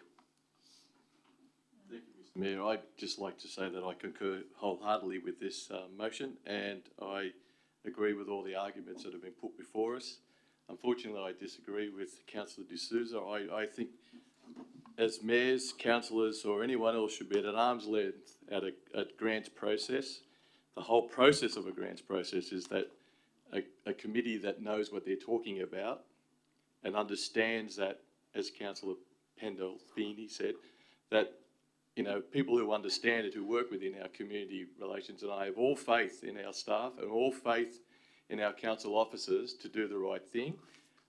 Sometimes I don't have that much faith in some of our councillors, or in the way that, you know, there could be a little bit of bias. I'm just saying, and that's why I like the idea that we're at an arm's length, and I like the idea that council officers are fully in charge. Thank you. Are there any other speakers? Councillor Nielsen. I'd just like to reiterate the point that was made by the General Manager when he was asked the question, and the answer was that he didn't know another council who had this process. So I think having a report to come back to give us better advice and guidance, I think, is the way to go forward. Thank you. Are there any further? I must remind you of this council's motto, and I think I can't remember the Latin version, but it says always first. So in saying that, what Councillor Nielsen may have a view, but just because it hasn't happened before doesn't mean we don't have to be the first to do it. That's all I'd say. Thank you, Councillor D'Souza. There being no further speakers, Councillor Pandolfini, would you like to close the debate? No, I will leave it at that. Thank you. Thank you. All those in favour? All those against? No. Okay, there's been a request for a division. All those in favour, please raise your hand. Thank you. All those in favour? Okay, we have up Councillor Pandolfini, Councillor Nielsen, Councillor Veach, Councillor Chappell, Councillor Olive, Councillor Said. Okay, all those against? We have Councillor Hamilton, Councillor Hay, Councillor Luxford, Councillor Rosenfeld, Councillor McCafferty, Councillor Wilson, Councillor Burst, and the Mayor, and D'Souza, and the Mayor. I declare the motion as lost. Thank you. We now move to NM 3223, Notice of Motion from Councillor Pandolfini, Report into a Northward Street Festival. Councillor Pandolfini. Thank you. So I have been put in contact with community members over the last couple of years who brought up an idea that was floated when Councillor Said was mayor, and it was, looked at and kind of the conversation was started, and I think it would be wonderful having the events review at the moment. It's become very clear that there isn't much that happens in the North Ward in terms of events, so it would be great to see if we could look into the feasibility, into the future, whether we could start to look into something like this and pick up where that great work had been done. Unfortunately, the community member's on a plane at the moment, so they couldn't be here tonight to speak. But I just would like to commend this motion and thanks. Thank you. Councillor Nielsen is the seconder. Thank you. Councillor Hamilton. Thank you. I commend this motion. I think it's really important for us to do all we can to encourage community events, get festivities out into our community, help them come together so that they can see that they have, common purposes, common goals, and are wanting a better, brighter place to live. So I think this is fantastic, and well done, Councillor Pandolfini. Thank you. Before I go to the next speaker, I have a question of the mover of the motion. The mover of the motion, would you consider adding into the motion as moved the words after Clovelly and/or other locations? It was a question to the mover of the motion. Sure. Sure, thank you. The mover of the motion has now incorporated the words and or other locations into the motion. Councillor Sett. Thank you, Mr. Mayor. I was actually about to move that, but you've done it from the chair for me. I also like to say that I commend this motion. I do think it's a great idea, and I actually think we should one day take this forward. And actually, that whole region of North Ward, you've got the Literacy Institute that Randwick Art Society could take over. There's a shop down there, they can sell local artwork. Also Barrett House, the town hall. So the whole area of this, we could virtually start a precinct. This could just be the start of it. It's a very good idea, but I do like the idea of also considering to have it in other areas. Thank you. I had a question from Councillor Nielsen, then I had a hand up from Councillor Hay, then to Susan. Mr. Mayor, when you very carefully suggested putting in and or, so we go to be held on Clovelly Road or other locations. So where is that the point? Because you were talking about other locations, not necessarily in Clovelly, aren't you? So it's very possible, the way it's worded, that the event might not even happen on Clovelly Road. Through to the relevant officer, the question, rather than me answering it, as I will not be the one responding to it, the question is at which point, how would the motion as currently moved be interpreted as it relates to the Clovelly location and or other locations? Thank you, Mr. Mayor. My interpretation would be that there would be an event in North Ward and possibly another event in other parts of the city.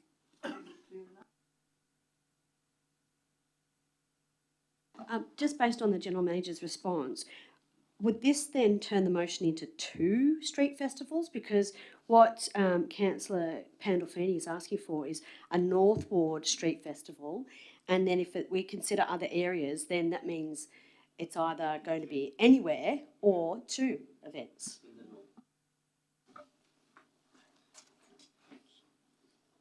Thank you, Mr. Mayor. In the report that we will bring back, there would be one, we would propose one in North Ward, in the Clovelly Road, and for council to consider that. And there could be more than one street festival in other parts of the city. Thank you. Council, so I apologise. In the back and forth, I actually lost track of the debate. So I have a hand up from Councillor Hay. Were there any other councillors? And then I also have one from Councillor Luxford. Councillor Chappell, did you have a hand up? No. Okay, thank you. I will go Hay, then Luxford. I'm having a little trouble working out precisely where in Clovelly Road you would do. Now, if you were doing it to activate the shopping district, that's in the sort of, we'll just loosely call it the middle part of Clovelly Road. You've got a problem where you've got that's a main arterial road, and it will, you'd have to divert a hell of a lot of traffic onto very suburban streets, including buses. So I'd like a bit of clarity as to precisely, perhaps I could ask a question to the Director of Community and Culture. What would be the ideal area to, the economic area we want to activate?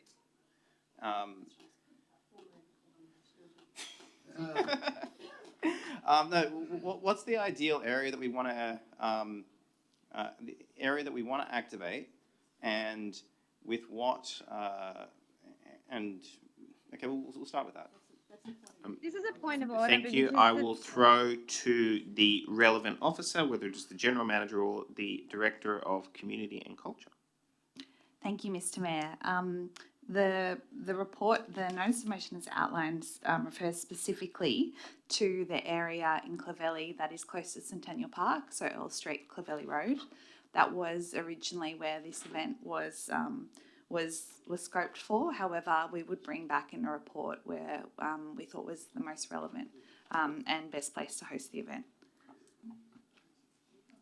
Thank you. Councillor Luxon. Yes, I just have a few questions.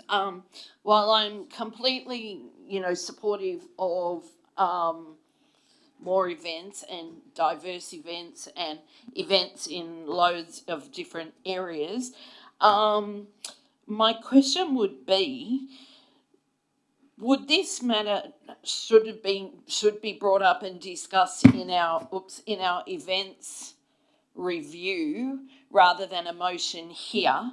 And the other thing is that if we are to have one street fair or multiple or whatever, would they be replacing other events? Would we need to scrap events to hold these, or like how that sort of thing? So yeah, and for the last 5 years I've been banging my drum about a multicultural festival, something that halves the Spot Festival and brings a separate festival for multicultural people. And I would hate that, these things get gazump my multicultural festival that we've been waiting 5 years for. Thank you. Mr. General Manager Mr. My understanding this will be in addition to the events we currently have. Thank you. Councillors, there being no more speakers, Councillor Pandolfini, would you like to close the debate? Yeah, I guess I just wanted to reiterate that, I don't believe that we can actually add events in at the events review, and that's why I did bring it to the council so that it could then be, a report could be written and that we could add it to the events review to see the feasibility. That was my understanding of the proper process, rather than, throwing things in there at the review. So, I'm purely just, this is to scope out, as it's been pointed out, there is no events in our North Ward whatsoever. And there has been, a lot of passion behind this idea from the community that was listened to, over a few years, and it just hasn't kind of been picked back up again. So, I was listening to that community and bringing forward their hopes and dreams for the area.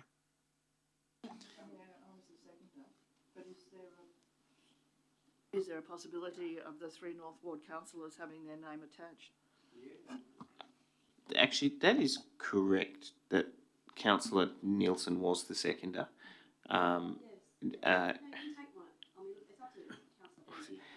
Look, if Councillor Hamilton... I might actually put mine on there. Mine I'm mentioned. Thank you very much, Councillor. It's not necessary. Look, Councillor... Well, actually, let me just get it. Is that something you can do? No. Look, having taken the advice from the General Manager, we will just stick to moved Councillor Pandolfini and Councillor Nielsen. We will now put it. All those in favour? Aye. All those against? Declare that carried. Thank you. We now move to NM 33/23, notice of motion from Councillor Chapel, proposed shade structure at Maroubra Skate Park. Hi. 5 minutes left in the meeting. Is that an issue? There is I'm assuming a procedural motion. Well, let's just do it now. We've got a Just set it for procedural Teams, but motion anyway. from Councillor Said to extend the meeting until midnight. I have no desire to be here at that time. All those in favour? Seconded, Councillor Burst. All those in favour? All those against? Declare that carried. Anyway, thank you. Councillor Burst is also the seconder of the motion. Councillor Chapel. Fantastic. Just very briefly, I think this is fairly self-explanatory. I've had a few parents and others from the area approach me about this the skate park. They know that the whole thing is being redone, but their request is just in the interim that a small structure be erected so that when parents are sitting watching their children, often for many hours on sunny days, they have somewhere comfortable to sit. Thank you. Councillor Said is the seconder. Thank you, Mr. Mayor. Second, I just think it's a good idea, and it'd be nice to put some shade down there. Thank you. Thank you. Are there any? Councillor Rosenfeld. Okay, I just want to propose an amendment. I sent it to David earlier. So basically, Councillor Chapel's motion as A, and then add B, that council includes full costings of these shade structures in the report, because there's nothing in the notice of motion about costings, full costings coming back. So I do support it. I do see that shade is needed down there. But yeah, if we can just have full costings as part of the report, please. Thank you. Before I call for a seconder, I'd just actually like to seek the advice of the General Manager as it relates to the motion and the relationship with the provision inside of the Code of Meeting Practice where a motion which does not identify a source of funding would automatically trigger a report. It's a report. Thank you, Mr. Mayor. The actual motion is asking for a report. So it's actually not asking us to spend any money. So, and in that actual report, we will provide full costings of the shade structure. That would be a normal thing we would do for the council when we did that.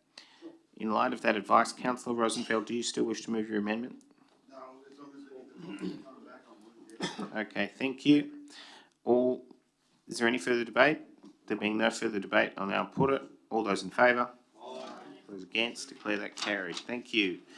NM 34/23, notice of motion from Councillor Luxford. Yeah, this is a motion regarding the lighting on the pedestrian crossing on Todman Avenue and Carminia Street. It's really quite a dangerous crossing. The lighting is not adequate. We have the beautiful trees there that have now covered up the lights on one side of the crossing. The actual lights of the crossing are not bright lights, they're the orangey kind of soft lighting, and quite often people don't see the people on the crossing until it's, almost too late, and there have been quite a few near misses there lately. So I'm just asking that we review the lighting on Todman Avenue and perhaps make it brighter and have a light maybe that hangs in the middle or of the crossing, so that it's quite a large crossing to cross, so that the whole of the crossing is lit up. Thank you. Did I say there was a seconder? Yes. Seconded from Councillor Hay. Ultimately, I did ask Mr. Lemon-Tookins this a little earlier, and there was a malfunctioning street light. I'd like to thank him for looking to that in mid-last year. But there is consistent feedback that we need more light at this intersection. And ultimately, an extra light isn't going to cost us very much, and we should do what we can to improve pedestrian safety. Thank you. Are there any further speakers? There being no further speakers, Councillor Luxford, to take it you don't wish to close the debate. All those in favour? Aye. Those against? Declare that carried. We now move to NM 35/23, notice of motion, Councillor Luxford, investigating the reintroduction of parking along Anzac Road, Kensington. Councillor Luxford. Yeah, this relates to parking on Anzac Parade. Recently, we only have, we have very few shops that are still functioning on Anzac Parade at Kensington. And recently I had I popped into one of the shops that is a little Chinese restaurant that's been in Kensington for more than 30 years, and the shop was empty, and that shop thrived. Michelle, that owns the shop, was sitting in there in almost darkness. She's now finally relented to sign up with Uber or one of the delivery services, but we did notice that her prices on there are considerably higher, and I don't know that she's doing that good from being on the delivery. When you drive through Kensington at night, especially after 6:30, there's barely traffic unless it's a football weekend. So what I'm seeking is that we investigate parking on Anzac Parade in non-peak times, so that the businesses can regain a little bit of the out front parking. Also, my mum can no longer go to the restaurant, which kind of made me think there are a lot of other people that probably can't get there either, because Ascot Street is taken up with parking from all the units and development where people don't have car spaces. So we can never find a spot to get mum out of the car safely and go park the car somewhere else because she can't walk the distances. So it led me to think, exactly, my mother isn't the only person that is no longer able to go to Kensington. So for this is why I'm seeking that parking be reintroduced through Kensington and Kingsford where it can be on non-peak period times. Thank you, Councillor Hay. I'm happy to second. It'll be difficult to find a spot, but if we can find a spot, we might as well take a look. Thank you. Are there any further speakers? There being no further speakers, we'll now put it. Okay, all those in favour? Aye. All those against? Declare that carried. Thank you. We have questions on notice. We now have been noted. Okay, councillors, for those who are listening online, we've now completed the ordinary council meeting paper, and we move to the confidential section. We will now give those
Thank you. Okay, we are now back in the public session, and I will read the outcomes of the confidential ordinary council meeting. CC 5/23, tender for the production of printing equipment and services, T202317, which was deferred. The recommendation on the business paper was carried. CO 24/23 T2023 10 asset management solution not progressing with contract or project was carried. CO 25/23 council property license agreements for Coffee Cart, Lionel Bowen Library and Daycare Centre, 23 Munda Street, Randwick. The amendment moved by, I believe, Councillor Chappell was lost. The recommendation on the business paper was carried. There being no further business,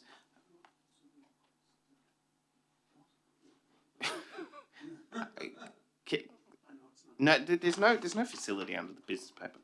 Okay, there being no further business, I declare the meeting closed at 11:20 p.m.